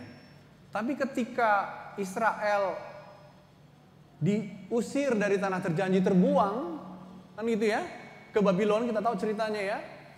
Maka sekarang hari ini efeknya lebih jelas. Seseorang itu disebut asli Israel atau orang Israel kalau mamanya orang Israel. Sambil kita tahu, yang tahu siapa bapaknya anak ini ya hanya mamanya, kan gitu Bang ya. Kita laki-laki nggak terlalu tahu sebenarnya. Sok tahu aja bisa. Ada kudoi. Kan gitu. Jadi ketika tanah itu nggak ada lagi, maka tubuh perempuan, makanya disebut rahim, rahmat, ya, rehem. Itu disitulah Tuhan bekerja pada rahim itu, sehingga anak Israel, anak pilihan Tuhan, begitu ya menurut keyakinan mereka, kalau mamanya memang orang Israel. Jadi di situ laki-laki ya nomor 2 sampai hari ini. Makanya kalau Bapak Ibu ke Israel ada yang hitam, bahkan ada yang kecina-cinaan, ya, ada yang Eropa, ada yang dari Rusia, model-model wajah Israel. Karena mereka memutuskan selama ibumu ada garis Yahudinya, kau akan menjadi orang Yahudi. Jadi kurang lebih seperti itu Amang memahami tanah itu. Sehingga sampai pada Yesus, ya, urusan perempuan itu justru terletak pada sejauh mana dia, menurut Paulus dalam Roma 12 ada nama Febe gitu ya, sejauh mana dia ikut dalam membangun pekabaran Injil, ya, sehingga pemimpin perempuan muncul di zaman Paulus yang betul-betul membantu mengembangkan jemaat dan mereka disebut sebagai pemimpin jemaat. Nah, jadi kurang lebih seperti itu amang cara kita memahami tanah. Oke, ketika memang urusannya tanah terjanji, tapi ketika urusannya adalah kehidupan, maka perempuan, ya, makanya Trinitas itu Bapa, Putra dan Roh Kudus. Bapa Allah Bapa, Roh Kudus itu disebut feminis karena dia Sophia, kebijaksanaan, Holy Spirit, merpati, itu simbolnya feminin, ya. Jadi kekristenan mencoba memberi keseimbangan amang dalam hal ini untuk mengatasi keterbatasan gagasan-gagasan Israel yang memang fokus kepada tanah saat mereka punya tanah. Ketika mereka terbuang, ya gagasannya karya Tuhan dipahami dalam hidup kita gitu. Ya, memang secara tinjauan biblika kalau kita ya ulas bahas dari Alkitab, tidak begitu banyak kita temukan yang berkaitan dengan masalah warisan, kalau warisan itu dikaitkan dengan harta, dengan kekayaan. Tapi ketika kita bertemu di dalam perjanjian baru, maka yang diutamakan adalah bagaimana kita mewariskan tentang kerajaan Allah. Itu yang banyak ya dibahas atau disampaikan pesan-pesan Alkitabiah dalam perjanjian baru, ya, yang harus dipahami orang Kristen adalah mewariskan tentang ajaran-ajaran Tuhan kepada anak cucu, dan itu lebih berharga. Apalagi dikaitkan untuk nats epistel kita minggu ini, bahwa itu lebih berharga dari emas dan dari perak. Nah, itu memang kalau berkaitan dengan sudut biblikanya. Tapi mana tahu dari sudut etikanya ada yang boleh disampaikan, kira-kira bagaimana gereja atau Kristen memandang tentang masalah warisan ini. Apakah perlu ada pembedaan antara laki-laki dan perempuan, padahal itu sama harta dari ayahnya. Sebenarnya kalau orang Batak tadi udah dijelaskan ibu kita, Ibu Sulistiowati, kenapa perempuan tidak punya hak? Karena perempuan itu bersama suaminya mendapat warisan dari mertuanya. Itu dulu alasan-alasan, atau mungkin masih ada, bisa ditambahkan tentang itu Ibu. Tolong Ibu. Oke, Bapak Purba dulu, silakan. Nah, sekarang mungkin kita sampai kepada level bagaimana prinsip Kristiani, etika tadi ya, tentang warisan. Kita kan apa hukum dari semua hukum, kata Yesus kepada mereka, kasihlah sesama manusia, ya, kasihlah dirimu dan kasihlah Tuhan Allahmu, kan begitu. Nah, dalam percakapan filsafat modern katakanlah, ada yang disebut keadilan, dan kasih dan keadilan kan itulah prinsip kita. Keadilan sering disebut dengan fair, F-A-I-R, susah diterjemahkan, fairness, kan gitu ya. Itulah keadilan. Tetapi dalam Kristen, keadilannya mesti memihak. Jadi kalau kita au si boru Batak Kristen doa, mangalehon, aku ini orang Kristen Batak mau memberi warisanku. Aku ini orang Kristen Batak mau memberi yang kupunyai, maka aku mengasihi kalian anak-anakku, tapi kasih dan keadilan Tuhan itu memihak. Memihak siapa? Memihak yang paling lemah. Jadi aku akan memperbesar pemberianku kepada yang lemah dari anak-anakku. Aku akan tahu siapa yang paling butuh, aku akan tahu siapa yang sudah cukup kuat, agar terjadi keadilan menurut Kristiani. Jadi itulah kalau kita mau memang memasukkan prinsip etika Kristen ke dalam waris atau dalam keadilan yang lain. ya, juga soal sekolah dan lain-lain. Yang lemah didahulukan. Tuhan juga begitu, ya. Bukan yang sudah hebat kita tambahi lagi kehebatannya. Si Jujung Baringin, semua si Jujung Baringin, dakolan,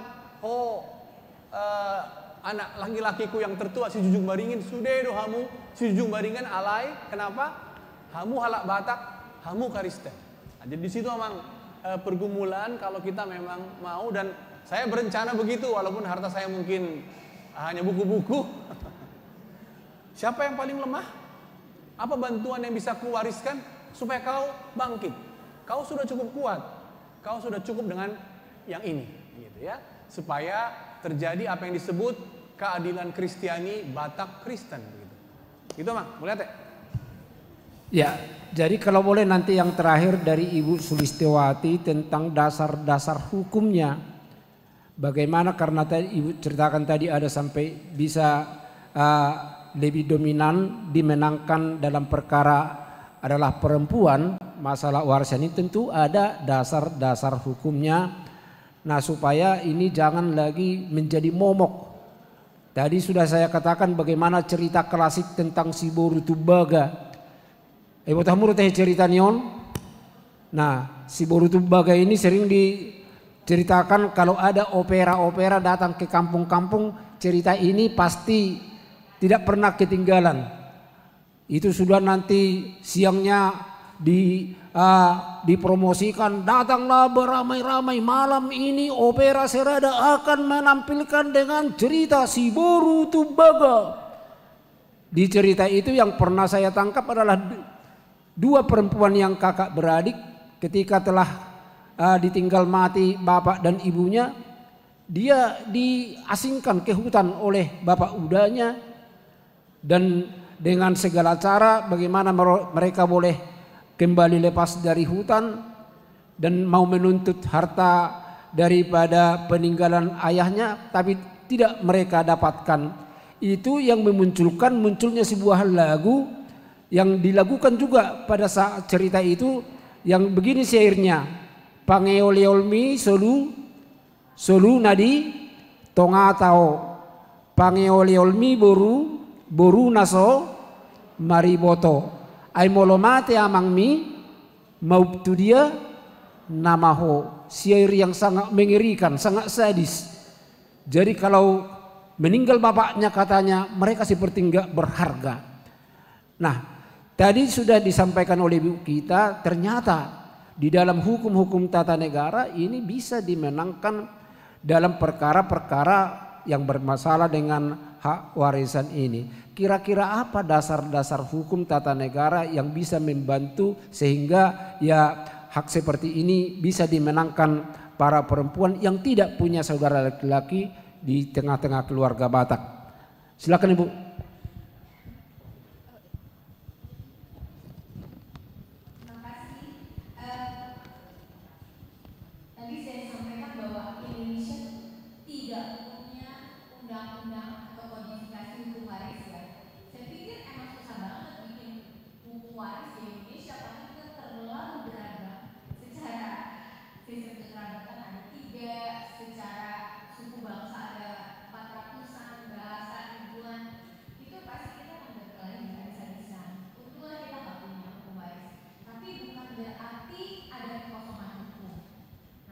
Setidaknya soal waris itu diatur secara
sebagai ahli waris bagi anak perempuan di kelompok patrilineal Batak, Bali, Lombok, Indonesia Timur, Indonesia Chinese. Itu banyak putusan-putusan pengadilan yang berpihak kepada anak perempuan dan juga istri-istri gitu. Nah, hukum adat bagaimana? Kalau kita lihat putusan-putusan hakim, di dalamnya itu para laki-laki selalu argumentasinya menggunakan hukum adat. Kok tidak berhak atas harta ini karena kau cuma perempuan gitu ya. Tapi kan itu biasa lah. Kalau kita lihat persidangan hari ini, kan beberapa hari ini kita lihat persidangan di televisi ya. Itu kan selalu orang-orang itu memiliki argumentasinya sendiri, dan dalam hal ini mereka pakai hukum adat. Tapi sebenarnya ya interpretasi terhadap hukum adat itu sangat bisa seperti yang Bapak bilang. Misalnya ada keluarga, lalu anak laki-laki yang bilang, aku tidak usah, aku sudah punya, jadi buat kau aja, adik-adikku atau kakakku yang perempuan. Lalu dia bawa kesepakatan itu ke di testament atau ke notaris, kemudian minta penetapan waris dari pengadilan, ya udah nggak ada masalah gitu. Itu supaya jadi sangat kompleks bagaimana orang itu menyikapi hukum. Saya kira gitu. Ya, terima kasih. Nah, jadi saya jadi curiga, jangan-jangan para ibu-ibu dulu sering martangapudi sama burunya ya. Diam-diam dikasih emasnya, golangnya, cincinnya. Kalau nanti tiba-tiba saya mati, permaikku yang menguasai ini, gitu pikirannya. Nah, ngarok kamu na martangapudi nuaing. Tahu martangapudi kan? Dikasih sembunyi-sembunyi sama burunya. Karena permennya juga udah ngintip-ngintip. Udah diintip-intip di mana puronya. Akhirnya pelan-pelan dikasih sama burunya. Datang burunya dikasih satu-satu. Nah, karena ada hal-hal seperti ini, karena dianggap warisan itu hanya untuk milik laki-laki. Nah, ini yang terakhir untuk babak yang kedua ini Amang Purba tentang gelar. Amang Senaga. Nah, ini kalau itu kesalahan kalau sudah dimulai mau terus berlanjut. Jadi lebih bagus Pak Martin aja ya.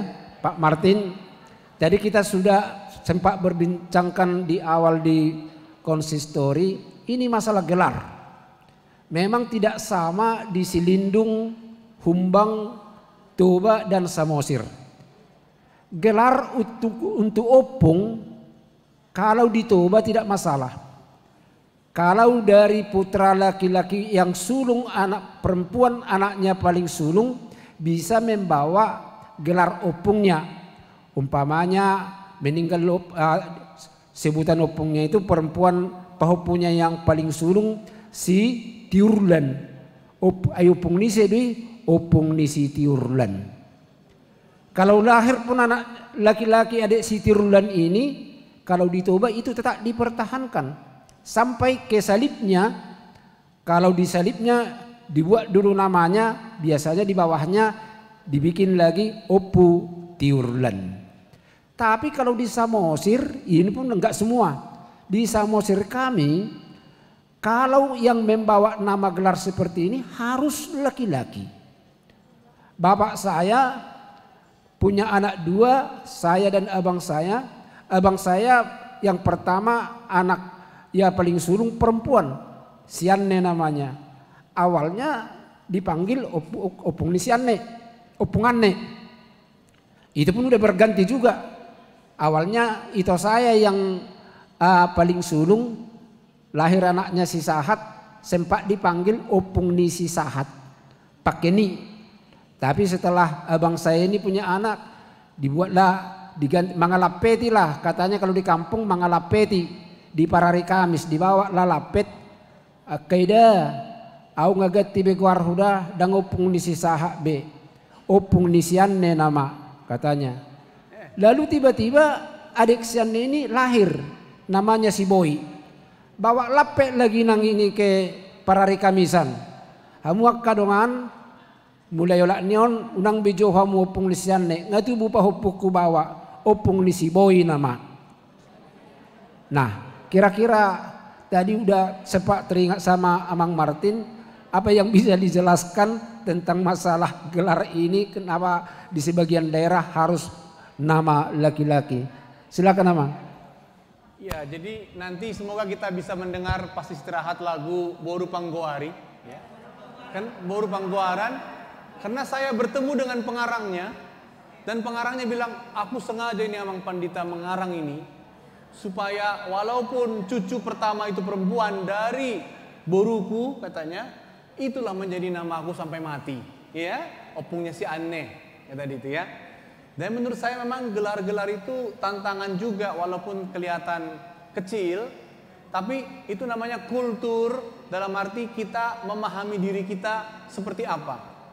Makanya saya ingin dalam studi terakhir ada tulisan tentang Parsonduk Bolon.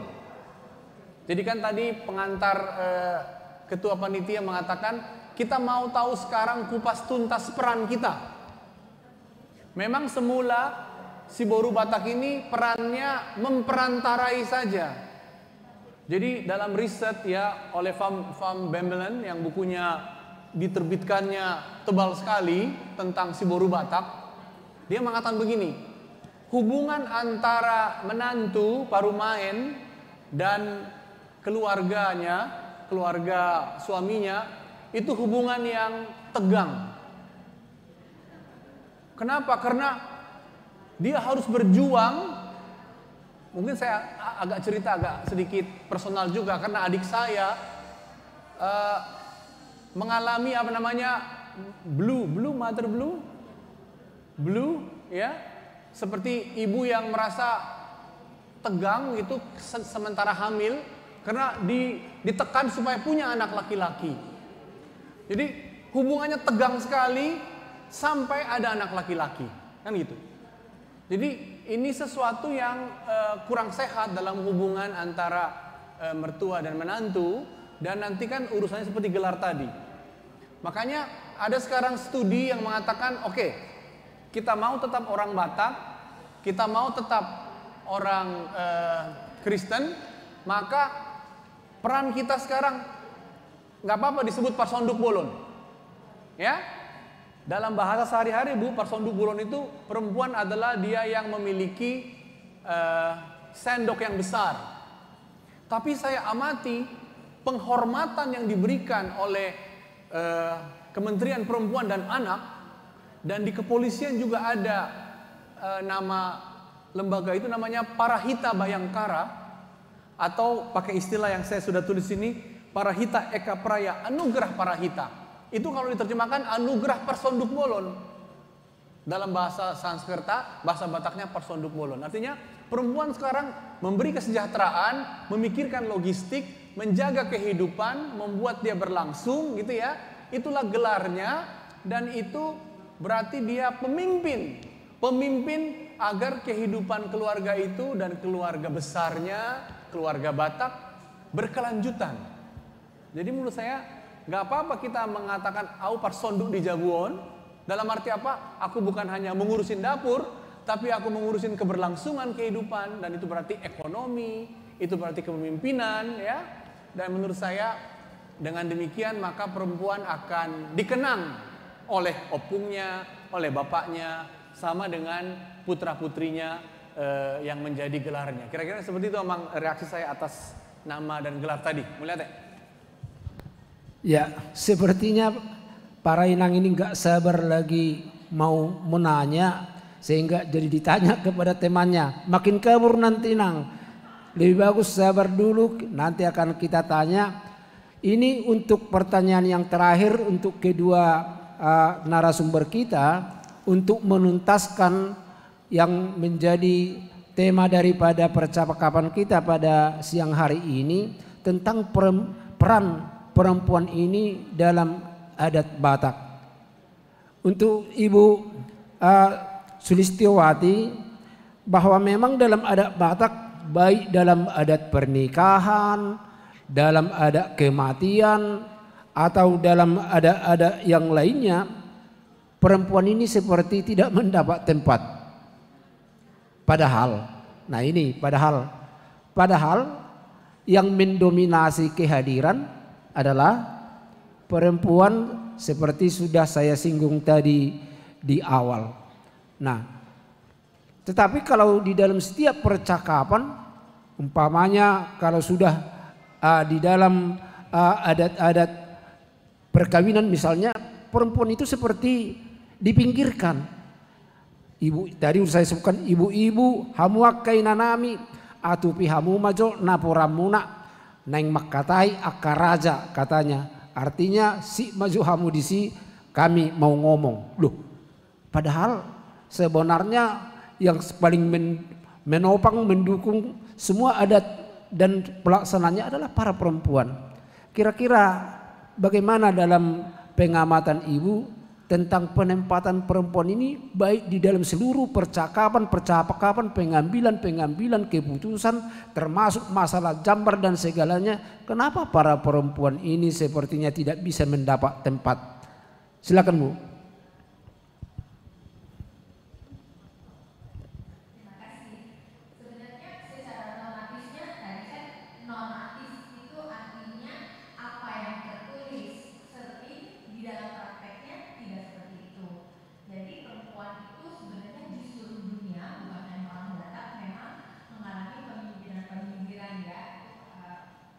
Terlalu banyak buktinya gitu, dan terlalu banyak ditulis juga.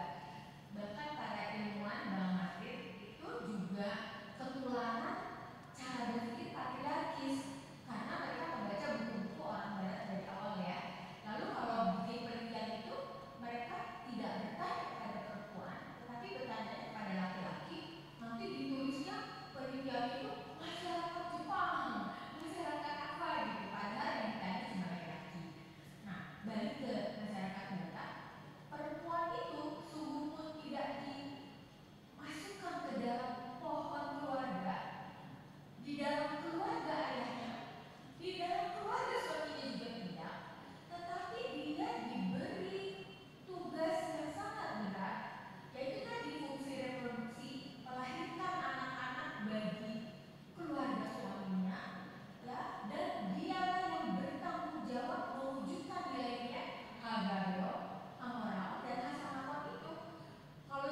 Ya, itu yang tadi memang mau kita minta penjelasan. Jadi sebenarnya yang paling berperan seperti yang Ibu jelaskan adalah para perempuan.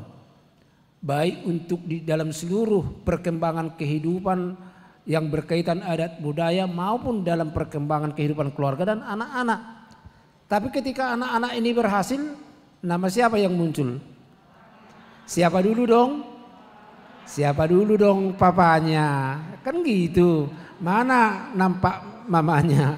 Nah, padahal yang paling berjuang sebenarnya adalah para perempuan.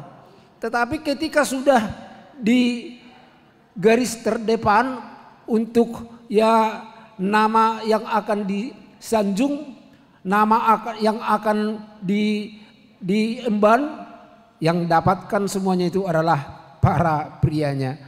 Nah, bagaimana Amang Martin tentang hal ini? Bagaimana kita melihat dari segi Alkitab dan dari segi perkembangan dalam sejarah gereja? Apakah perempuan-perempuan ini di dalam gereja posisinya mulai berangkat dari perjanjian lama pun sudah ada nabiahnya, kemudian ke dalam perjanjian baru, kemudian dalam sejarah gereja, bagaimana perkembangan dalam sejarah gereja untuk meletakkan perempuan ini untuk turut ambil bagian dan berperan di dalam gereja. Seperti yang kita katakan tadi, sebenarnya yang paling banyak hadir di gereja adalah perempuan. Tetapi untuk peran-peran ibarat imam dan lain sebagainya punya proses yang sangat panjang untuk bisa memberikan peluang untuk perempuan ambil bagian dalam gereja, termasuk mulai dari gereja Roma Katolik. Kami minta boleh dijelaskan Pak Martin. Ya mungkin pendek saja. Jadi saya kemarin ke Balikpapan di acara PGI, tiba-tiba ada seorang inang mau foto. Oh baru sinaga katanya. Oh iya fotoan. Asli foto hoda itu pakai bahasa Indonesia aja ya. Supaya kau tahu ya saudaraku katanya, Chelsea Sihite juara catur dunia itu anakku. Mamanya baru sinaga.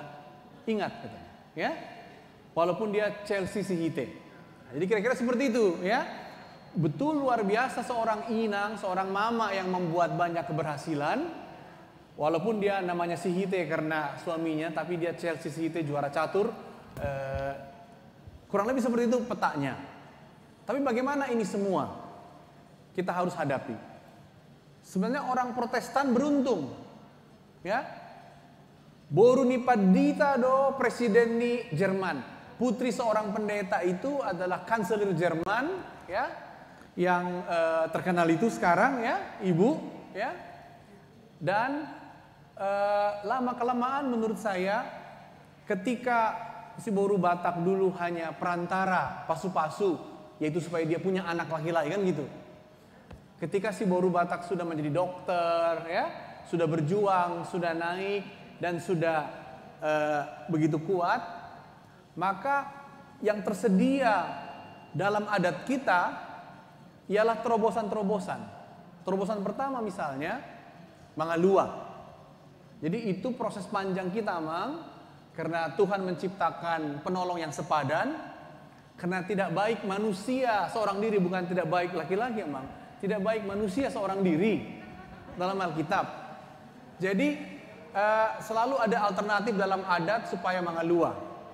Nah, Tuhor atau Sinamot sekarang dalam tradisi di Simalungun kami coba ditekan sehingga terjemahannya sekarang pertandingan. Pertandingan itu bisa diartikan sebagai modal untuk keluarga baru ini. Ya, makanya yang dibawa kadang-kadang kasur, tempat tidur, peralatan dapur gitu ya. Itulah tanda kutip Tuhornya atau pertandingannya. Jadi kita berharap pelan-pelan dalam adat ini terjadi adaptasi baru karena si Boru Batak tadi bukan hanya juara catur dunia Chelsea Sihite, bukan hanya sudah dokter, ahli hukum segala macam, tapi juga lama-kelamaan orang semakin sadar nilai Kristen itu bahwa semua ini sama. Marilah kita juga perlahan-lahan mentransformasi kebatakan menjadi spirit yang luar biasa. Seorang penulis Kompas terkenal namanya Tahi Simbolon berceramah tentang apakah orang Batak bisa menempuh masa modern adatnya. Jawabnya satu menarik sekali. Kita harus berusaha menghilangkan cita-cita maskulin, yaitu hamoraon, hagabeon, hasangapon. Maskulin sekali itu. Sekarang kita harus membangun cita-cita yang lebih egaliter katanya. Apa itu? Siapa orang Batak? Orang Batak adalah pamuro somarubbalang. Kalau dia memuro, mengusir burung, dia nggak pakai ali-ali, sehingga tidak rusak padi. Parmahan somarbotahi. Dia adalah seorang penggembala tapi tidak pakai pecut. Agar dengan itu semua kehidupan terpelihara. Dan itu suatu spirit feminis dalam kebatakan kita. Dan itu akan membuat kita betul-betul yang istilah saya tadi itu parsoduk bolon. Kenapa? Karena kita mau mamuruh kita ikut Jakartaon dan merubbalang. Kita nggak menghancurkan kehidupan. Kita nggak merendahkan satu orang, tapi kita Kristiani. Dan kalau kita marmahani, mencari susu di negeri ini, dan pola marbotahi. Nggak usah pakai pecut, tapi kiranya kita dapat berkat dengan semuanya sukacita. Menurut saya arah itu akan kita tempuh, Amang, anak-anak kita, ya.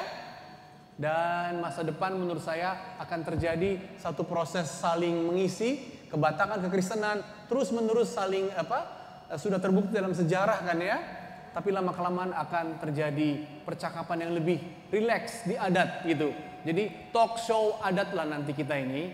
Apalagi sekarang ada Kongres Adat Batak ya nasional akan berlangsung minggu-minggu ini. Yang mau merevisi kurang lebih format adat. Mulai tema. Terima kasih Mulati. Ya, terima kasih untuk kedua pembicara kita. Masih ada beberapa menit lagi waktu untuk kita sebelum kita nanti mungkin melalui panitia masuk ke rehat. Nah, untuk Ibu Sulistiawati setelah mengamati semuanya ini, tentu dalam penelitian waktu Ibu menyusun tesis Ibu ya? Disertasi. Disertasinya dan juga ada buku yang dikeluarkan Bu ya. Nah, sedikit banyak sudah mengamati bagaimana ya kejanggalan-kejanggalan dalam adat budaya Batak ini dikaitkan dengan peran perempuan. Kira-kira ada yang Ibu usulkan, bisa usulkan, apa yang diusulkan supaya kiranya ya orang Batak ini bisa menempatkan juga perempuan itu sama haknya di dalam semua pengambilan keputusan dalam adat ataupun dalam pembicaraan adat seperti di pesta dan juga tadi yang berkaitan dengan yang kita bicarakan dengan masalah warisan dan lain sebagainya. Boleh ditambahkan Bu? Terima kasih. Jadi sebenarnya ada satu strategi lagi dari keluarga-keluarga Batak untuk memberdayakan perempuannya, yaitu mereka memberi kesempatan sekolah yang sama kepada anak laki-laki dan anak perempuan. Oleh karena itu hari ini banyak sekali perempuan-perempuan Batak menjadi orang-orang hebat. Hakim di Amerika itu seorang perempuan Batak, saya lupa nama marganya ya. Siapa Pak? Ya, jadi menjadi hakim di Amerika itu tidak sembarang orang bisa. Jadi orang itu harus memiliki track record di masyarakat bahwa dia memang sudah melakukan ini dan itu untuk memberdayakan masyarakatnya ya. Jadi itu membanggakan sekali. Saya kira Bang Martin bukan hanya Batak dan Kristen, Batak, Kristen dan Indonesia itu mesti 100%. Karena orang Batak itu ada di mana-mana Bapak, di seluruh Indonesia itu. Dan saya kira orang Batak itulah yang menjaga keseimbangan Indonesia ini. Saya tidak bisa membayangkan di dalam situasi kita yang sangat buruk ya dalam bidang perpolitikan, selalu kita dibelah-belah. 2019, 2024 ada kampret dan cebong dan lain-lain. Itu orang Batak menjadi penyeimbang menurut saya. Dia ada dari Papua sampai Aceh itu selalu ada orang Bataknya ya. Jadi menurut saya orang Batak itu penting sekali buat Indonesia. Bayangkanlah Panglima ABRI pertama kali siapa? Dalam usia muda. Simatupang. Iya, Bapak TB Simatupang, Staf kan? Angkatan Perang. Nah itu, jadi orang Batak selalu ada di mana-mana dan sangat berjasa bagi bangsa ini. Menurut saya, dan itu juga tentu saja diwujudkan oleh ibunya yang mengirim Bapak TB Simatupang ke Jawa, dan bukan hanya Pak TB ya, tapi dari yang anak pertamanya sampai Ibu Iromi itu dikirim oleh ibu bapaknya ke Jawa dan sekolah. Semua itu adalah karena jasa perempuan. Dan hakim Pak itu banyak perempuan-perempuan Batak. Dan kalau kita lihat di dunia korporasi, apalagi pengacara ya, banyak sekali perempuan-perempuan Batak. Saya kira karena saya nggak tahu, bila ditutup suatu pintu maka akan terbuka jendela yang lain. Nah itulah yang dimanfaatkan oleh para perempuan Batak. Saya sih nggak risau dengan keadaan para perempuan Batak. Mereka hebat sekali. Bahkan guru saya adalah seorang perempuan Batak. Ya, seandainya ibu didaulat jadi boru Batak, kira-kira jadi boru apa sukanya? Boru Simbolon, boru Sinaga? Hah? Biar kita daulat sekarang, nanti kita udosi. Atau boru apa? Boru Sitanggang? Biar marpariban nanti sama ketua SP perempuan kita ini. Oke, ada mau ditambahkan Pak? Oke, jadi sekali lagi biarlah MC yang menyuruh tepuk tangan ya. Ya, jadi itulah percakapan kita dengan kedua narasumber kita ini. Tentu seperti yang sudah tadi kami sampaikan, mungkin sudah banyak kita simpan yang mau kita cetuskan karena masih banyak sebenarnya yang belum terungkap di sini, tapi karena batasan-batasan waktu sebenarnya kalau mau kupas tuntas tentang perempuan Batak dalam adat harus ada 3 hari. Ini hanya 2 jam dan ini pun makanya saya bilang tadi di awal singkat-singkat aja Bu ya, singkat aja Pak ya, karena kita hanya 2 jam saya bilang. Makanya waktu yang 2 jam itu sengaja dibuat singkat-singkat. Kalau ada mungkin sudah yang belum tercetuskan, nanti dalam 1 jam berikut setelah kita reses akan kita tuntaskan. Untuk itu kami serahkan kembali kepada Inang MC.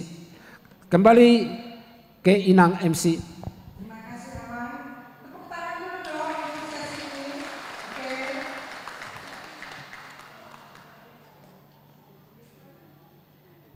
Sebelum kita nanti break ya, ada 15 menit.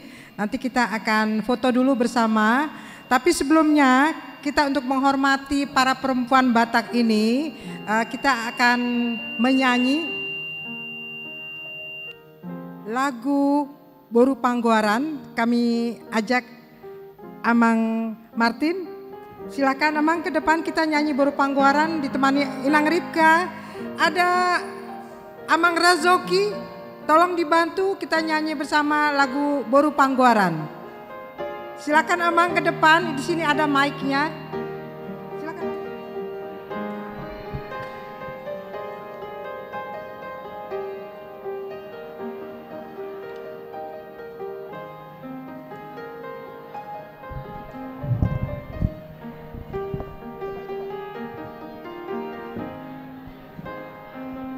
Inang, mic-nya itu ada. Amang Razoki. Aku gagal. Saya nanti ikut aja. Apa ya? Ada satu lagi. Ini aja Amang.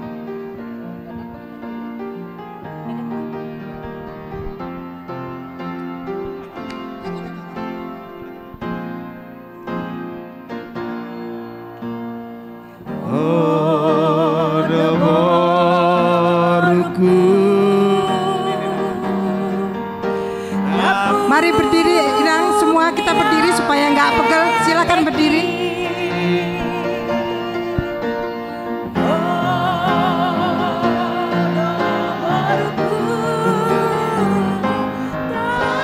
Mi busuki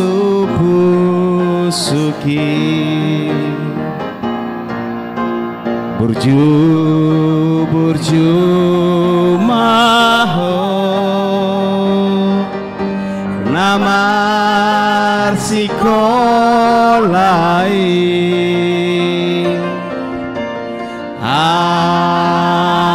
asada poto nasinitani rohami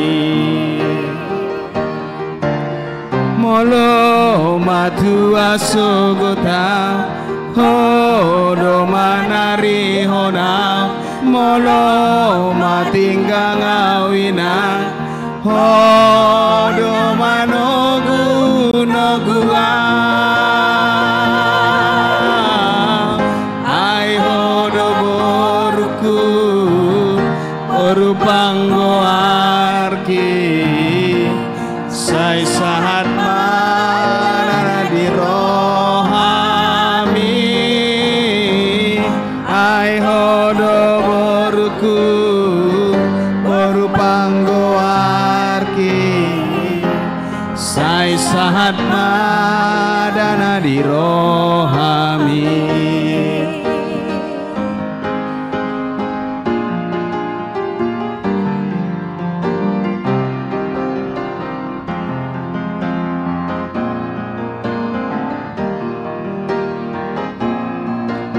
burju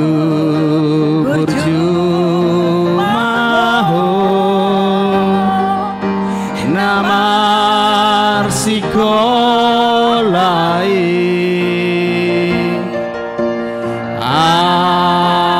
asada poto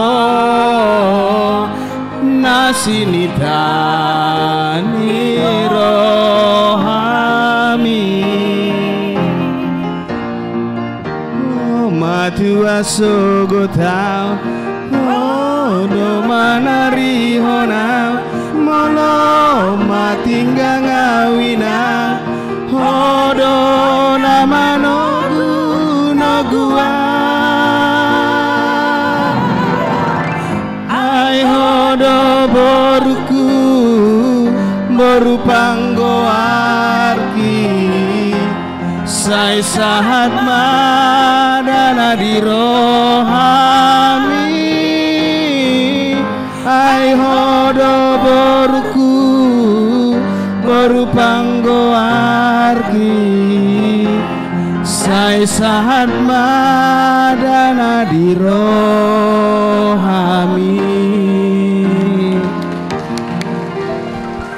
Terima kasih Amang Rezoki, Inang Ripka, terima kasih Amang Martin juga. Kita sekarang akan rehat selama 15 menit, tapi sebelumnya kita foto dulu ya. Tetap di tempat, kami minta Amang silahkan duduk di sini dan Ibu Prof, supaya karena diambil dari depan. Ibu Mona silahkan. Oh iya, boleh yang di belakang agak ke depan, bolehlah dulu bertiga ya, sebentar jangan bicara ya, supaya bisa dapat. Yang di depan, yang di belakang agak ke depan, boleh satu bertiga. Boleh berdiri di depan sini, yang di belakang tolong ibu-ibu supaya kelihatan. Silakan yang di belakang ibu, ayo maju, nanti nggak kelihatan. Boleh sampai depan sini boleh. Mungkin yang celana panjang boleh barangkali di sini di depan. Silakan Amang Rezoki, sini Amang Rezoki. Siapa lagi di situ? Oke, ayo.